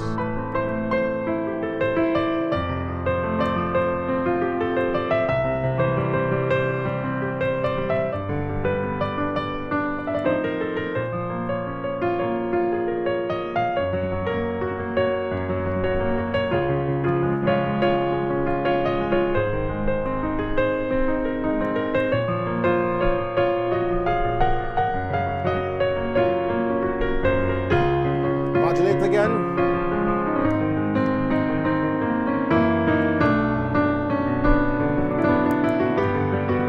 So I would use the 5 for that 6 to take me to the new key. And so the concept of modulation, you always want to have a 5 to 1 relationship going. So even if it's a minor, 5 to 1 as a minor. Great question, great question, great question. Who else do we have for a question? Ram Kumar says, can you talk about chordal voicing and its usage? Great question. So chordal voicing is just a way to give you that stacked fourth in the chords. So an example of chordal voicing would be this. So I'm playing a D augmented 7 sharp 9. But if you look at the top 4 notes, they're all a fourth apart. From here to here, we have an augmented fourth. From here to here, we have a perfect fourth. From here to here, you have a perfect fourth. It creates fourths, and when we have stacked fourths, we call it quartal, right? Stands for fourth. So it's a way of voicing your chord so they become stacked fourths. Because I could have voiced this chord differently. I could have done that. Now it's no longer chordal voicing, it's more of a cluster voicing. But by spreading them out strategically, I get chordal. That's another chordal voicing as well. This is a C major 13th. I could have played my C major 13th this way. Still C major 13th. But by opening up the chord in a specific way where we end up with stacked fourths, I do that. Now, a cool way to practice chordal voicing, I like to practice it chromatically. That's another chordal voicing. Fourths, fourths, fourths.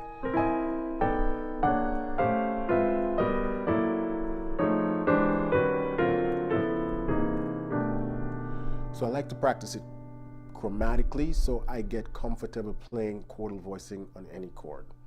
Now this is a specific type of chordal voicing. It's an augmented 7 sharp 9 chord. So I often use it as a 5 chord, going back to 1, right? So if I want to use it on my 5, I do that. So then if I'm playing in the key of C, I want to do a 2-5-1.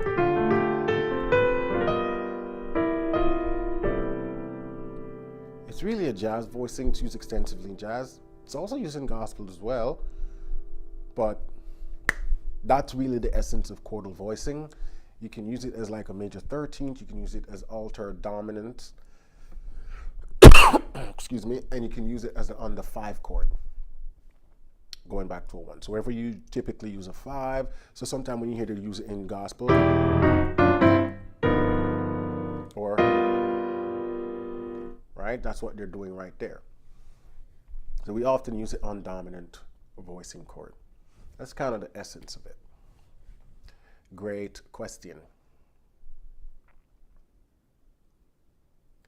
Who else have a question for me? Didi says, is there a cool name for fifths and sixths when they're played chromatically? I'm not sure I fully understand that question. Want to clarify for me, Didi?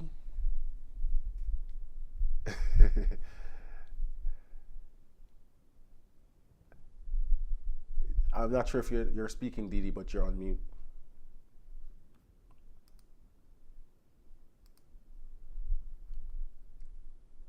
Okay. Okay. I'm sorry about that. I'm trying to get back to you. All No right. problem. So just doing the same thing, only using fifths. And I've done this before in a song, and it sounds really, really nice. Don't do it often, but it's just something I have done before. Hmm. So I have heard a quarter voicings, and I was just interested, or is that simply just a run, or just a You said just using just fifths? yeah, How even do you six. use It's them? really pretty. Just like Just like you did the fourths, but you would do fifths only. You in do the the right same thing hand. using fifths. In the right hand? Oh, Yes. so Yes. I don't know of a name for it, but when you use fifth by itself, it's called a power chord. Power chord. Guitarists Mm-hmm. generally do that a lot. They call it a power chord when you play a chord without a third, just one and fifth. They call it a power chord, but chromatically, I don't know of any name for it. Depending on how you use it, you can use it because it does create that cool, Yeah, it's really pretty. spooky, cool. So you can use it for ambience in Okay. an when you're improvising, or when I add certain color. I could totally see how that is used, but yeah, I don't know of any specific name given to that. Well, speaking of power chords, would you go back and explain that? Because I thought a power chord was simply the root double with a fifth. Is that also Yeah, considered a power chord? yeah. Okay. So it's Okay. basically a chord without the third. Just without the third. That's what you said. Without the So that's third. basically what the power chord is. So whether you're doubling the notes or not, it doesn't change. It's still a power chord. Yeah. Okay. Okay. Okay. And you use this was interesting to me when you use when I did the fat chord lesson, and you spelled yours FAT. Yeah. Why do So others spell it PHAT? that's what I should have used, but I don't know I why just I wanted left. there. I didn't think there was a difference, but I thought it was interesting. The PHAT is kind of like the urban version, Okay, that's what I thought. the urban version of spelling fat, which is cool. That's what I thought. No, it's all good. I understood it totally. Yeah. Okay. Thank Yeah. you. Great question. You can use the six too. Why don't you run that six right quick? The same way that you did the fifth. Yeah, I use sixth a lot, especially diatonically. So Okay. Yeah, see, that's beautiful. yeah, I like to use Yes. Awesome.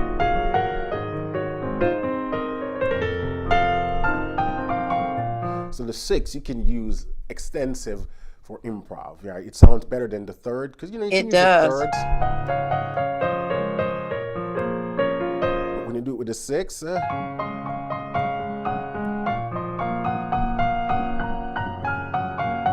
Gorgeous. Yeah.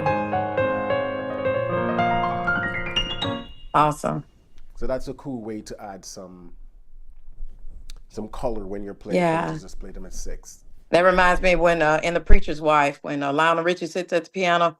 I think it's The Preacher's Wife, the Christmas program, and he did the intro when he sits down at the piano. You seen that movie?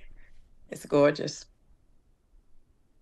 Great, great, great. All right, Yeah. thank you. Thank you, thank you. Yeah. Venus says, do you think you can demonstrate your default comping style for progressions you played tonight at the reduced speed? So I played quite a few things tonight. Is there a particular one you're referencing, Venus? Particular song or thing that I did? Any is good. Whatever Anyone? comes to you. Any is good.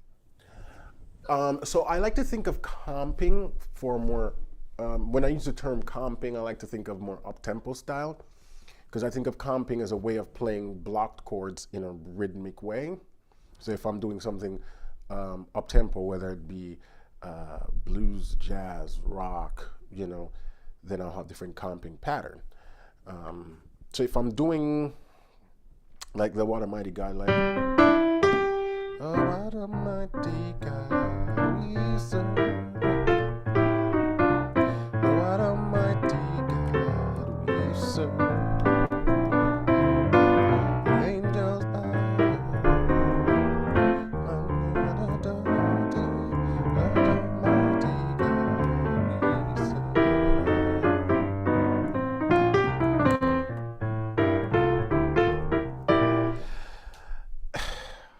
the comping pattern is tricky. Why? Because it's constantly changing the way I'm playing it.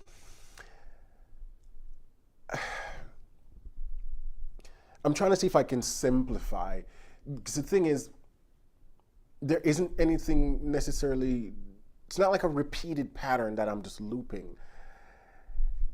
I'm listening for like places, gaps that I can slip that comping in, because I'm thinking of the bass as that constant walking. 1, 2, 3, 4. 1, 2, 3, 4. 1, 2, 3, and 4. And 1, 2, 2.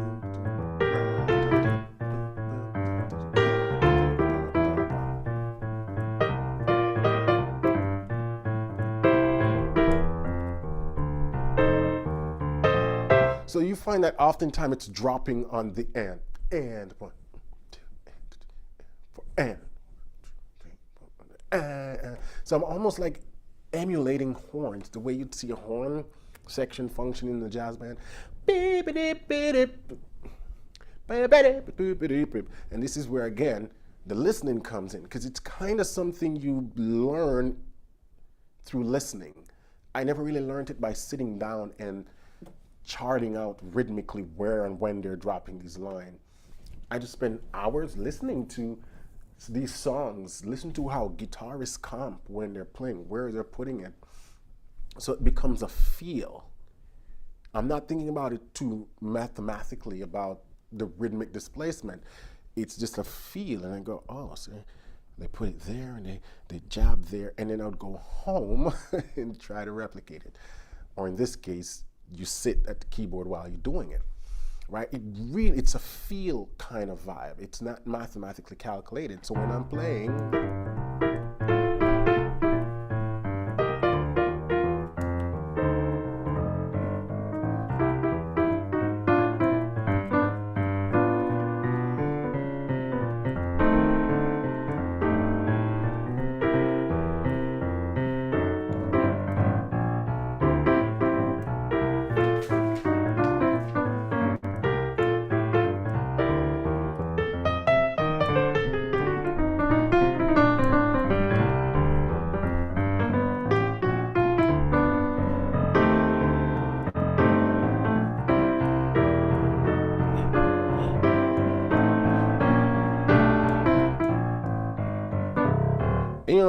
and you keep it going like that. It's really a feel at this point for me. And it comes from years of just listening heavily to these kind of songs. That's really how I learned comping patterns. That's the sort of the easiest way I can explain it. Because I can't say I have ever sat and slowed down a song and try to replicate its comping pattern. I don't think I've ever done that in my life, because I try to understand it from a more holistic feel approach. And then I just kind of practice it on my own till I kind of get the vibe, right? Because I know they're playing in the cracks between the ands. You know, it's a jab and go thing. This is particularly for this more bluesy, gospely, jazzy style of playing. And then we have different genres of music. Now, I was born and raised in the islands, so I kind of had to learn patterns for that. So like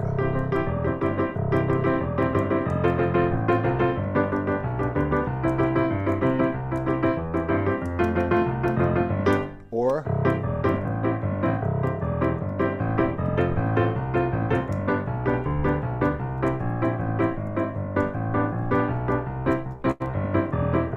so, you know, different patterns for different style as it relates to genres of music. But I know the sort of the traditional gospel bluesy style is more common for what we do here in the States. I don't know if that kind of answer your question, Venus. Let me know if you have a follow-up. Yeah, so that's always helpful, you know, to see you do things. So maybe it's easier. Like when you're demonstrating some of these random chord progressions, you have like automatic rhythms that you use for the chords. Like, you know, like while you're thinking about other things, right? Like someone's asking you to demonstrate something and you're focusing on whatever it is, that specific thing, you know, whether it's how to modulate to the next key. You don't seem to think about the rhythm that you're using. Like it's just something that you're doing in the background, you know, right? So it's like in your fingers. So like what is automatically then in your fingers just to do even just those simple rhythms? Yeah, I'm always thinking about everything like a song. So even when I'm just demonstrating arbitrary chord progressions for you guys, I treat it like a song. So I just think, if these were the chords to a song, how would I play it? So I'm thinking about the chords themselves, but then I'm instantly tied to a genre. That's, you notice I'm always doing that. So if I go, so the example I used earlier for, who was it that asked that question? I think it was Joe. So I immediately go to that A minor and I go.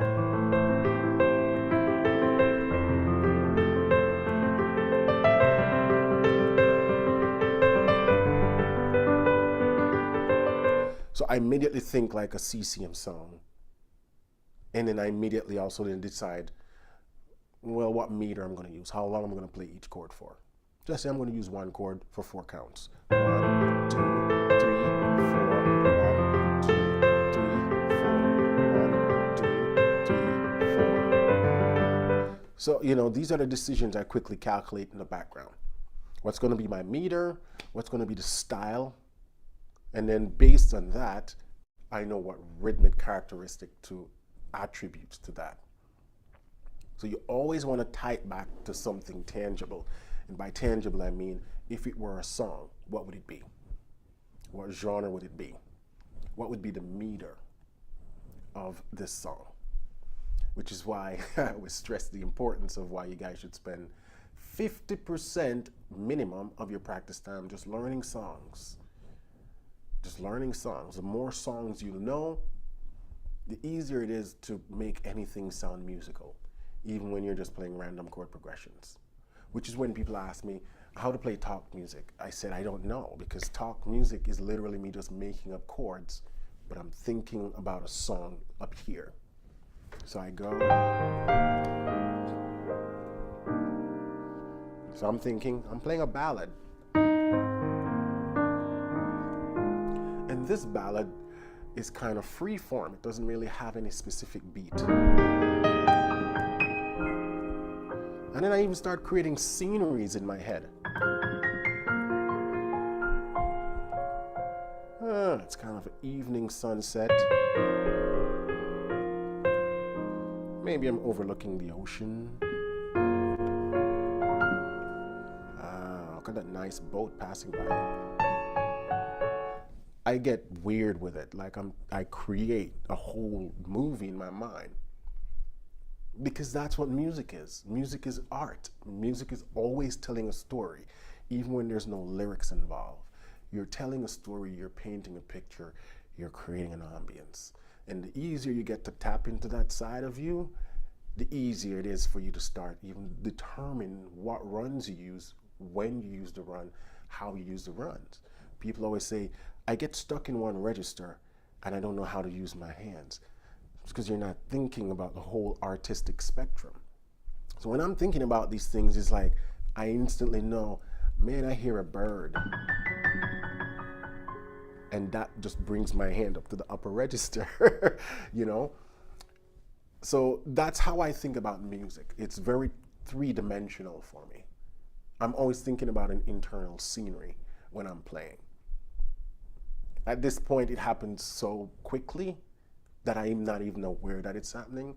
But you have to look beyond just the chords and the melody and say, if this was a movie, what would be going on? You have it within you, trust me, it's there. You just haven't tapped into it. Think about it very musically, very artsy, you know, theater. what's going on? Ooh, rushing winds, you know, all those things. And my teacher is what really helped me tap into this. Because when I just started playing classical music, it never made sense to me. Playing a Bach tune, it's like it was just notes on a page for me. And she said, no. The reason your playing sound dry is because you're not thinking three-dimensional. You're just thinking about notes on a page and playing the right notes.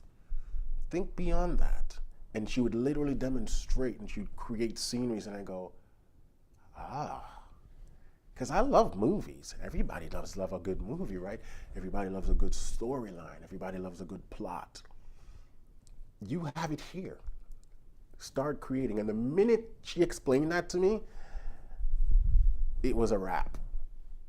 Going forward, I was able to take any piece and create my own scenery. And then my music started to come alive because I dictate what the scenery is. And the beauty about this is why I can take one song and play it 6 different ways all the time, because I just change the scenery. And then the way I play changes to match that scenery, right? So if I want to play Amazing Grace to make it sound ballad, I can make it sound ballad.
You know what I mean? I can create what scenery I want from Amazing Grace. I don't always have to go traditional gospel or that. I create whatever I want. And you find that when you start thinking about music as a setting to a scene, it makes it a lot easier for you to tap into improvisation rhythmically.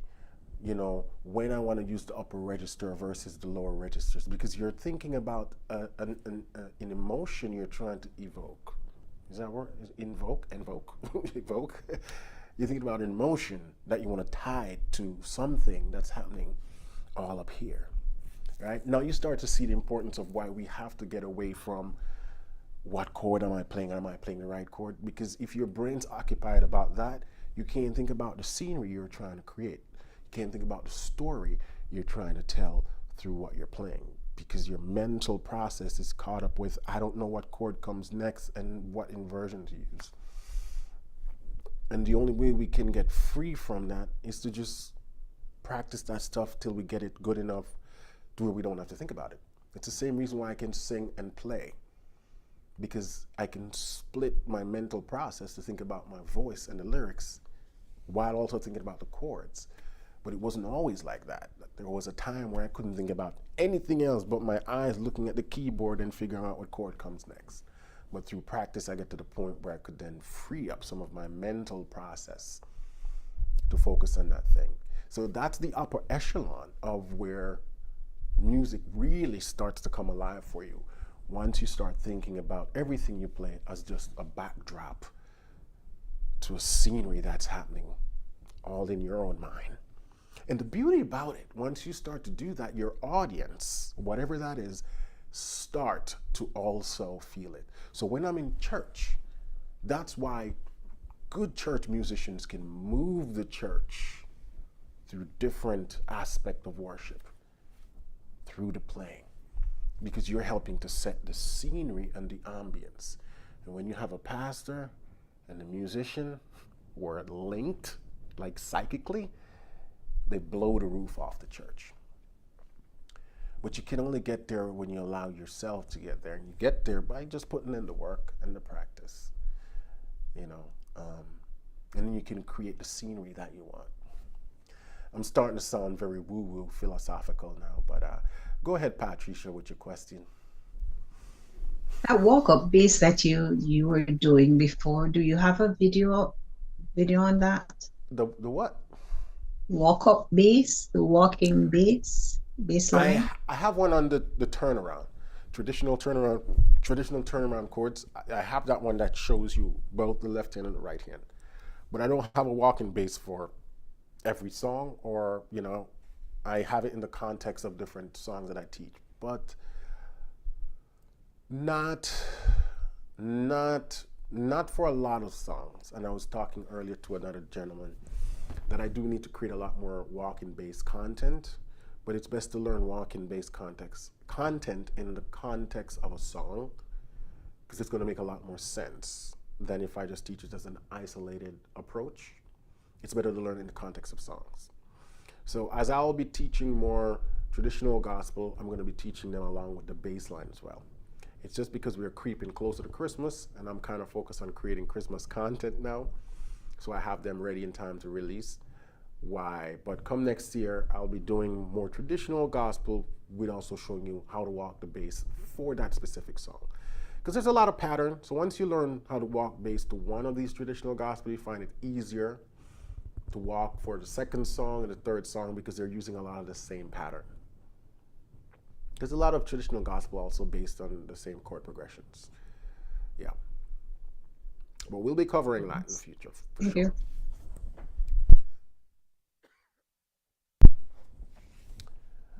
Who has got a question for me?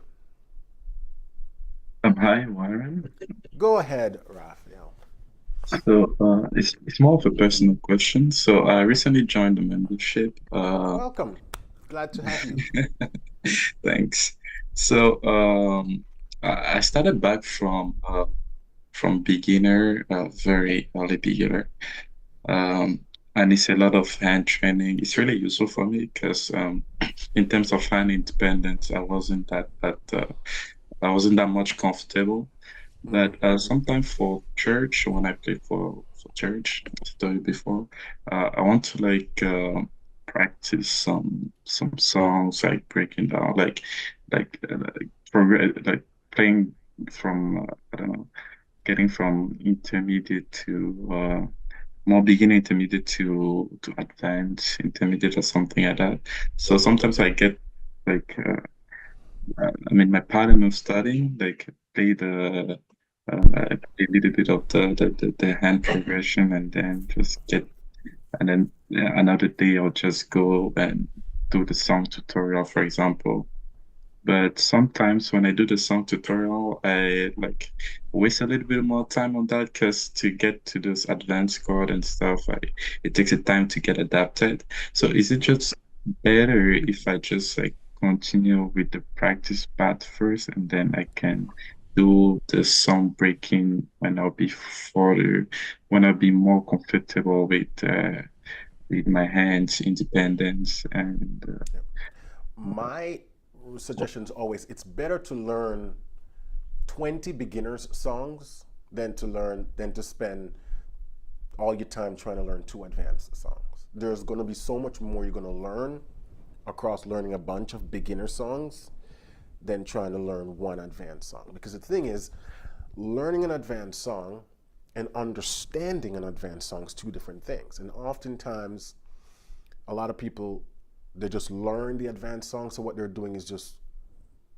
reproducing like a copywriter. They're just copying what they see, the chords, the rhythm, and everything, but they don't understand how it's put together and why. So by learning things systematically and gradually climbing the ladder, you get to learn the why, the how. So, because what I want you guys to be able to do is to be able to take any song and make it advance on your own, with rhythms and reharmonization. So I'm more interested in you guys learning the concept and the context of how I'm doing the stuff, instead of just reproducing what I do without much understanding. And when someone jumps from a beginner to the advanced version, there's a lot of missing gaps that allows them to understand how I'm doing this stuff, like you said, with the hand independence. Because with the advanced version of my song breakdowns, I usually have a lot of cross rhythms and hand independent related stuff that's going on, that can take a while to learn, which is why I don't even recommend people learn the things I do verbatim. You can learn bits and snippets, but to try to learn everything verbatim, it's just going to take a long time, which is not the best way to learn by ear. It's better to understand the concept so you can go and reproduce a similar version for your own. But then again, you have to work your way up to it. So it's better to learn, just focus on the beginner's version of songs, knocking out each levels of the practice path. So then when you get to intermediate level, you're fully equipped, technically, theoretically, right, mentally, to be able to tackle that. You would have seen the trajectory of how we got there, instead of just saying, well, I learned the beginner's version, now I'm going straight to the advanced. Because even if you're able to reproduce the advanced version, you're going to realize then learning another song, you got to go right back to the beginner, because you didn't really understand how I got there in the first place. So you can then get there on your own. So I know it's a process, and it feels like, man, I just want to get there. The advanced version's right there. I can see the tutorial. I just want to learn it.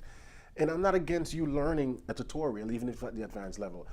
But if you find that you're sacrificing growth in other areas, and just so you can learn a bunch of few fancy chords, it is kind of, you're setting up yourself to fail. It's a fake growth you're demonstrating. And I've seen players like that, who they're playing all kind of fancy chord, but they can only do so in one key. And then they transpose to the other keys, so it sounds like they're able to play in all 12. You're faking it, which is okay if you want to go that route. But for me, I just wanted to learn the right way. And the right way is going to take time. But it's bulletproof when you learn the right way.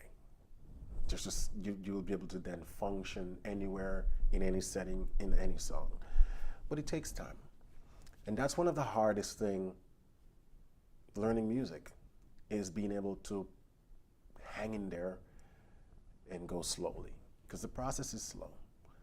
And I've seen a lot of people fall away along the wayside when I was coming up. A lot of people that I started with that don't even play anymore. They just gave up because they didn't hang in there for the long haul. But if you're able to hang in there for the long haul, it pays off. It pays off because you're building not just muscle memory, you're building mental memory, you're building the stamina, the dexterity. There's a whole lot of physical, muscle-related development that needs to happen, and intellectual, theoretical development that needs to happen. So when you see me able to play these advanced chords back to back for multiple songs, you have to kind of train your mind to be able to function at that lightning speed, which again is not something that just happens. It's kind of like learning a new language. Like if you're learning French or Spanish, I only speak English, but I knew if I had to learn one of those languages, it would take me some time to get to the point where I can speak fluently. Just get up and start speaking the language. You gotta learn the vocabulary, you gotta learn how the context of how to use certain words, how to pronounce certain words, and then to remember those words. What? A lot of y'all here are bilingual, probably even trilingual. So if you can learn a second language, you can learn musical languages as well. It's just that with music, it's not just the internal mind that is developing, it's this. So that this functions with this, like in tune. So for me, as I think something, my hands know what to do. But oftentimes when you're coming up, there's a delay. Your mind thinks something, your hands like, I ain't know what you're talking about. I'm not there yet. And that's where the break happens. You're hearing something here, but your hands don't know where to go. And so we have to slowly train up our hands and mind so we kind of learn both simultaneously.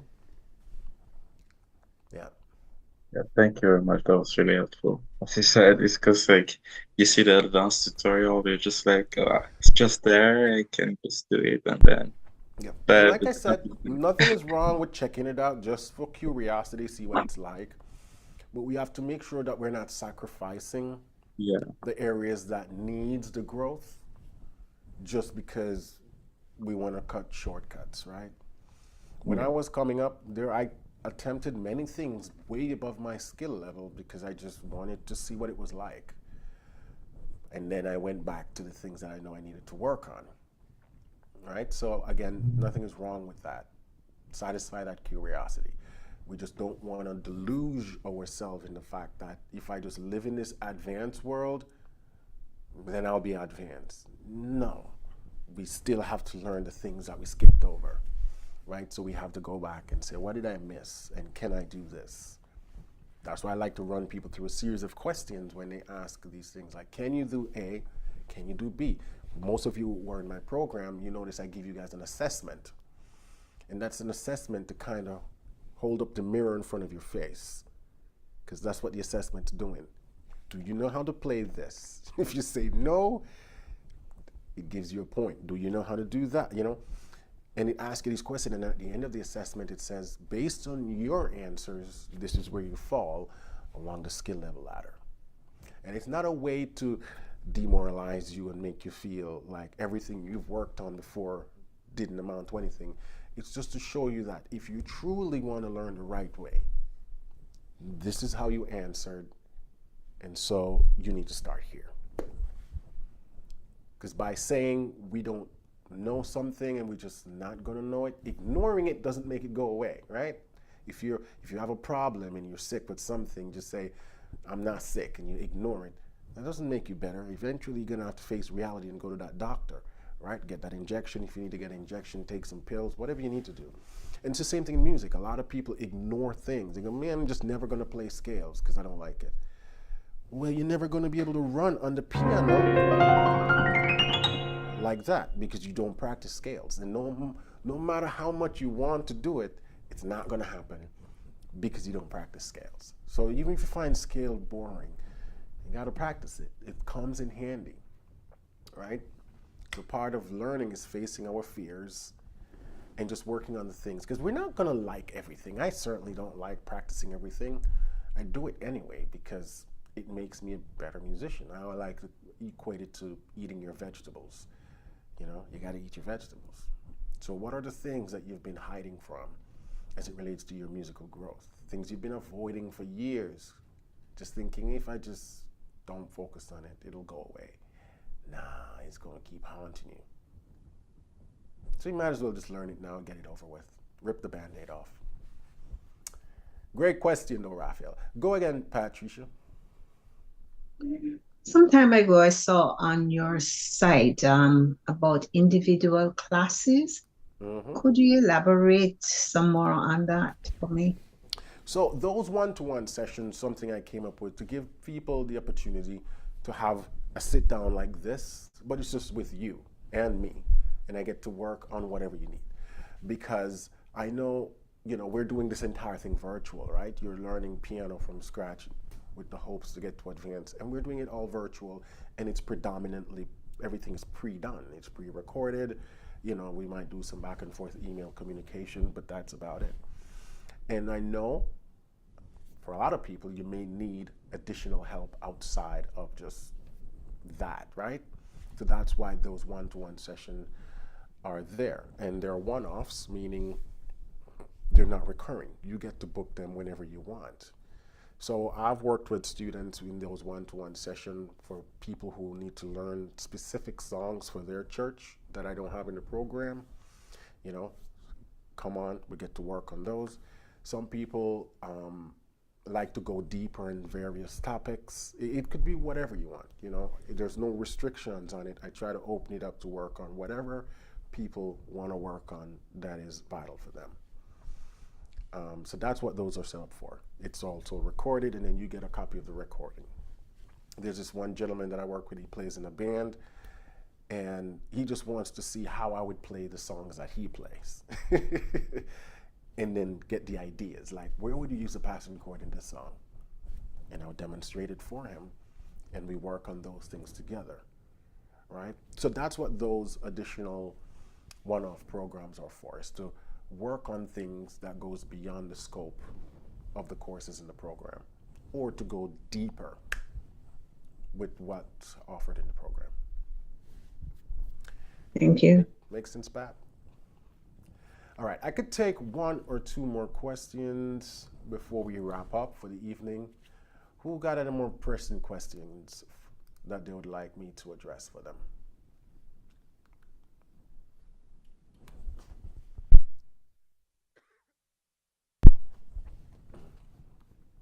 So the goal is I want to start doing these live Q&As again, once a month for starters, and we'll see how it goes.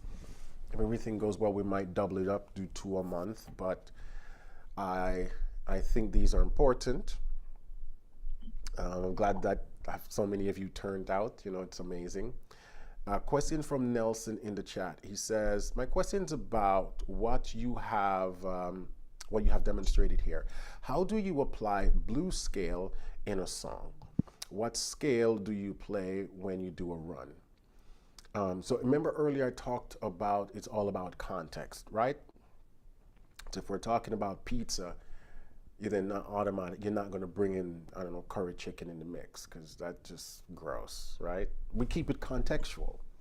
So it's the same thing. When you're playing a song, each scale will add a different color to the song. And so I only use blues scales to songs that has a more traditional gospel feel that I want to have a bluesy sound for. So if I'm playing like a Maverick City or Elevation Worship, there's no element for blues scales in that because those songs aren't bluesy, nor do they require a bluesy feel, right? So you'd probably use something more pentatonic for those because it would fit in line. So we have to think contextual, right?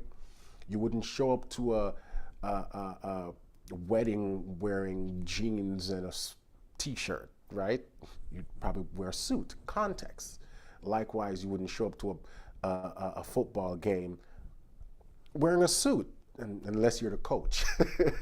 No, you see what I'm saying? So context is approach, and we have to think about that when we're playing a song. So if I'm playing a blues, something bluesy, like again, just use the old Amazing Grace because it's so easy for everybody to wrap their head around.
If I'm doing something bluesy like that, I can use the blues scale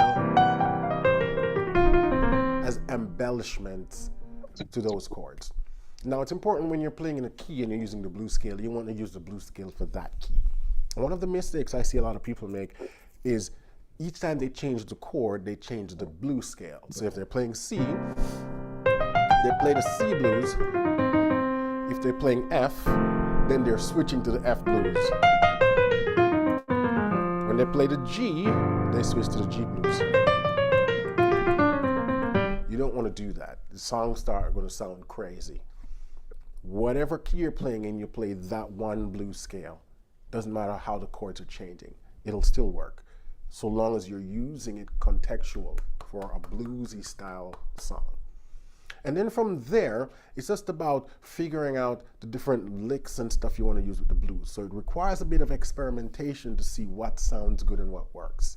And as I was explaining to, what's the brother name earlier?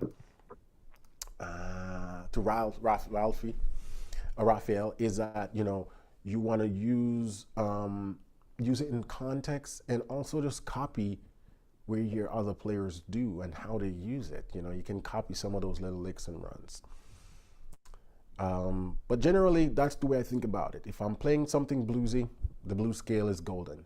If I'm playing something less bluesy, you're safer to stay with the pentatonic scale Pentatonic scale works over anything, even the blues. The bluesy style song. Well, the pentatonic scale is always a safe bet to start. And then from there, you can get crazier into the more jazz scales. But then again, that's when you're playing more advanced chords. Then the scales can start to change into more jazz style scales and so on. We call that modal mixture. What's going on, Jim? It's good to see you, my brother. Jim says, in your soul chords course or lesson, the 9th chords, I like it, but please give me a little bit more explanation regarding the chord progression choices. Are those common in minor chord progressions? And he wrote the 3-6, or I should say the 3, the 5-9, the 2-5. So first of all, those chord progressions are chosen arbitrarily. They're not based on any song or anything like that. I try to choose those chord progression based on 2-factor. One, I want to keep them all diatonic, and 2, again, I like to choose chords that's moving in fourths. So you'll often see me use 2-5-1, 1-6-2-5, 3-5-1, 1-4-5 for chord exercises, because again, it reinforces the idea and the concept of moving in fourths, because you're going to need to be able to do that comfortably in most songs. So that's why I go for those progressions all the time. We call them the popular progressions. But let's see, did I answer that question fully? Oh, you asked if they're common in minor chord progressions. Yes, because remember that minor and major share a lot of the same chord choices. So for example, if we take C major, right? The 3, the 1 chord in C major is the 3 chord in A minor, right? So if I'm playing A minor, so that's just natural minor. So we can have 1, 4, 5, back to 1. But what if I want to do harmonic minor? So we know the 1 is major, 1 is minor, 4 is minor, 5 is dominant, and then back to minor. Right? 2 is usually diminished, and then 2 always wants to go to 5. 5 always want to go to 1. The 6 is major. So you realize that it's the same chords you're playing, they're just rearranged differently with different numeric relationship. But it's the same chords. So literally nothing changes. Yeah. So the same voicing, fingering works, and even the same way they work. 2 is always going to want to go to 5. 5 is always going to want to go to 1. It's just now we're calling a different chord 2, and we're calling a different chord 5, and etc. and etc. Colin, how you doing, brother? Welcome. Thank you, please. I'm fine. How you doing? Please, I'm fine. What about you? Good. I'm doing good. What question you have for me today?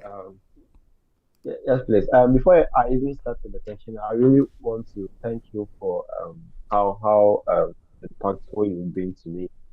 I just got interested in the piano because I saw your video on YouTube last 2 years ago, That's and good. and I can say by grace I've been practicing and I've been getting better every day. I want to ask something about improving your hand independence, especially your weak hand. For example, if you're a right-handed person and you want to increase your left hand, do you need to do something more with the left hand than you are doing with the right hand? Or if There's you always are going to otherwise? Yeah, there's always going to be an unbalance between the hands. Okay. I'm left-handed, heavy left-handed. I'm left-handed. I do everything with my left hand. Have been since birth. Yet still my right hand is twice as agile as my left. So you get to realize that learning piano is a heavily right-hand activity. So there's always going to be an imbalance. Now, there are guys that I've met in my life who are ambidextrous. They can use both hands equally on the piano. Any run the right hand does, the left can. I'm not one of those people. In fact, most P players aren't like that. You're going to find that your right hand's naturally going to be more agile and can do more things. That doesn't mean you can't get your left hand to be very good. You've seen me done it. I can do a lot of things with my left. The best way to train the hands to function similarly is to practice technical exercises hands together. So I'm always stressing block chords, broken chords, arpeggios, and scales. So you need to be practicing these exercises together.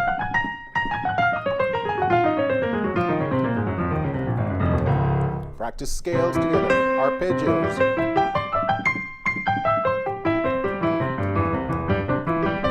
Woo! Rusty. Yeah, block chords.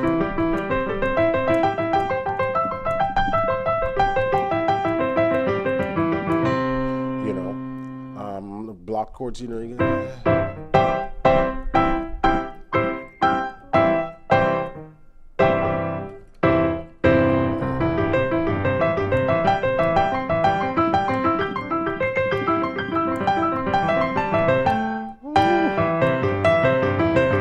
I haven't done these exercises in a while. But you know, everything you do with the right, do it with the left. Start slow and try to be consistent. And you'll find that your left hand starts to get a lot better. Because oftentimes when we're playing, the right hand's doing like 70% of the work. So when I'm playing, you see me doing something like...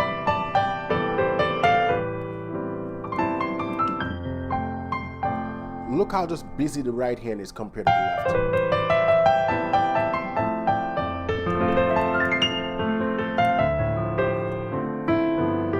That's just the nature of piano playing. The right hand is going to be forced to do more activity. So then if we never exercise the left hand, the gap between the left and the right becomes wider and wider and wider until it feels like this hand don't function on the piano. So we have to keep it training, and we do that through technique-related activities. Scales, block chords, broken chords, arpeggios. Those 4 things will go a long way. Yeah. And I cover those in various videos in my program, how to do all of these exercises with the correct fingering, because that's the important thing. Do so with the correct fingering so you can develop sort of an evenness between the fingers.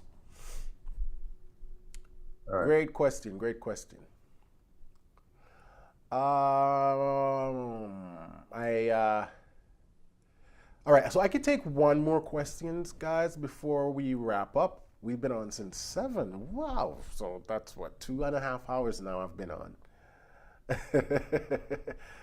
It doesn't feel like 2.5 hours, but I'm glad that you guys stuck around so long. It's amazing.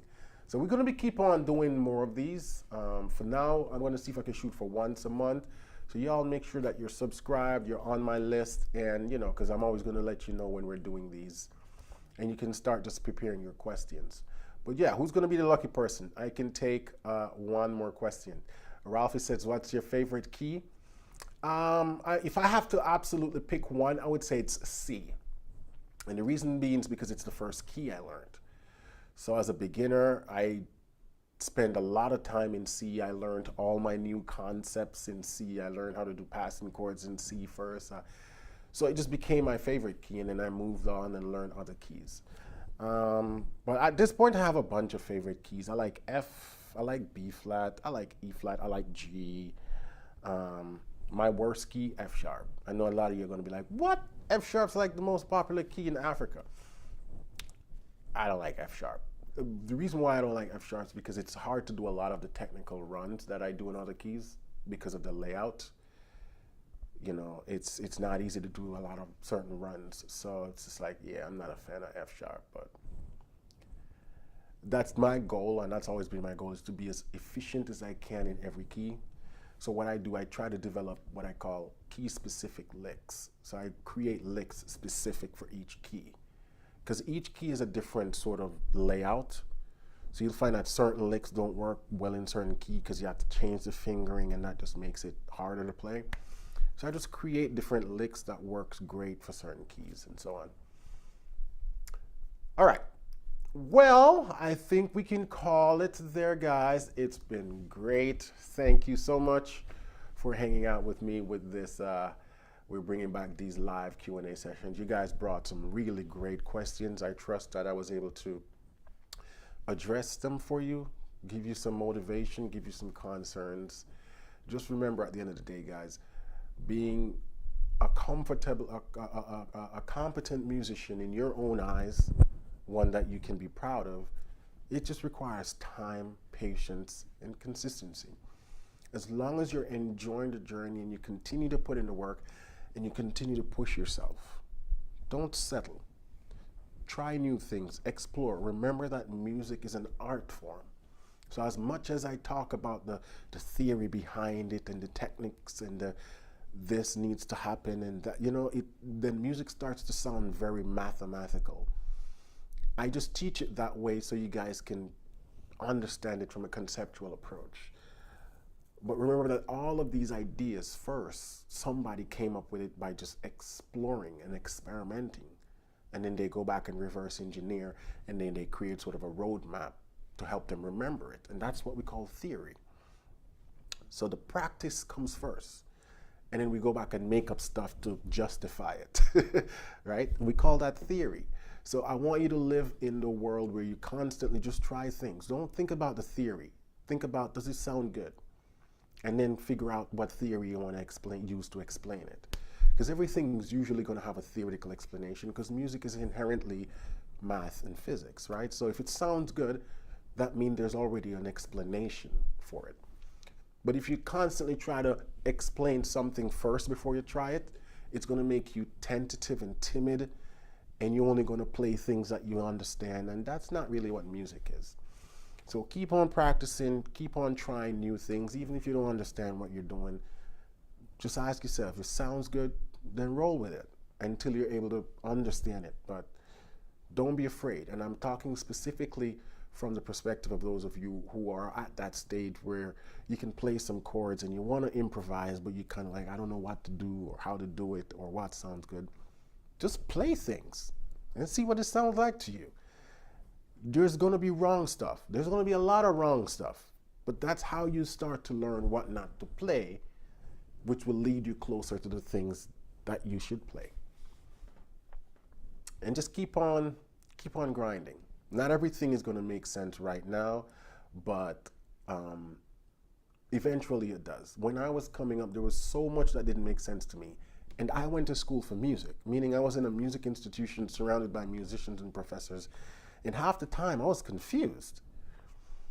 So if you feel confused, just know it's normal. And part of the process is living with that confusion for a little bit and just keep plowing along. And know that I'm also always here. Y'all can reach me in multiple ways at this point. You know where I hang out.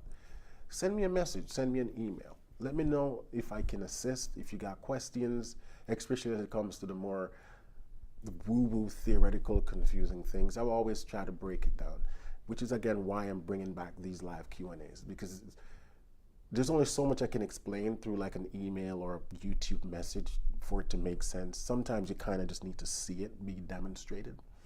So that's why we're doing these. Eric says, thank you, Warren. Wednesdays at 7 p.m. It's good for me.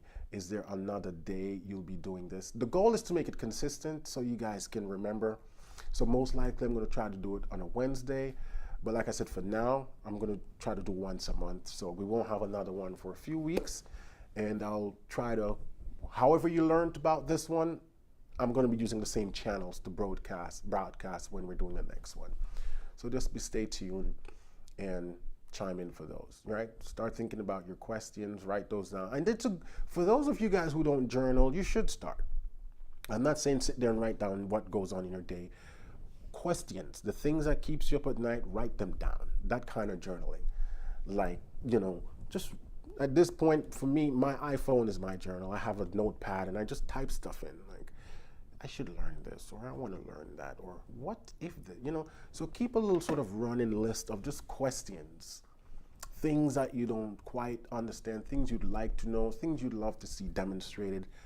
And those are the questions I want you guys to bring to these live Q&As so I can demonstrate and answer them for you. All right, so until then, guys, have a blessed evening, stay safe, and we'll talk soon. All right, take care. Thank you, Warren.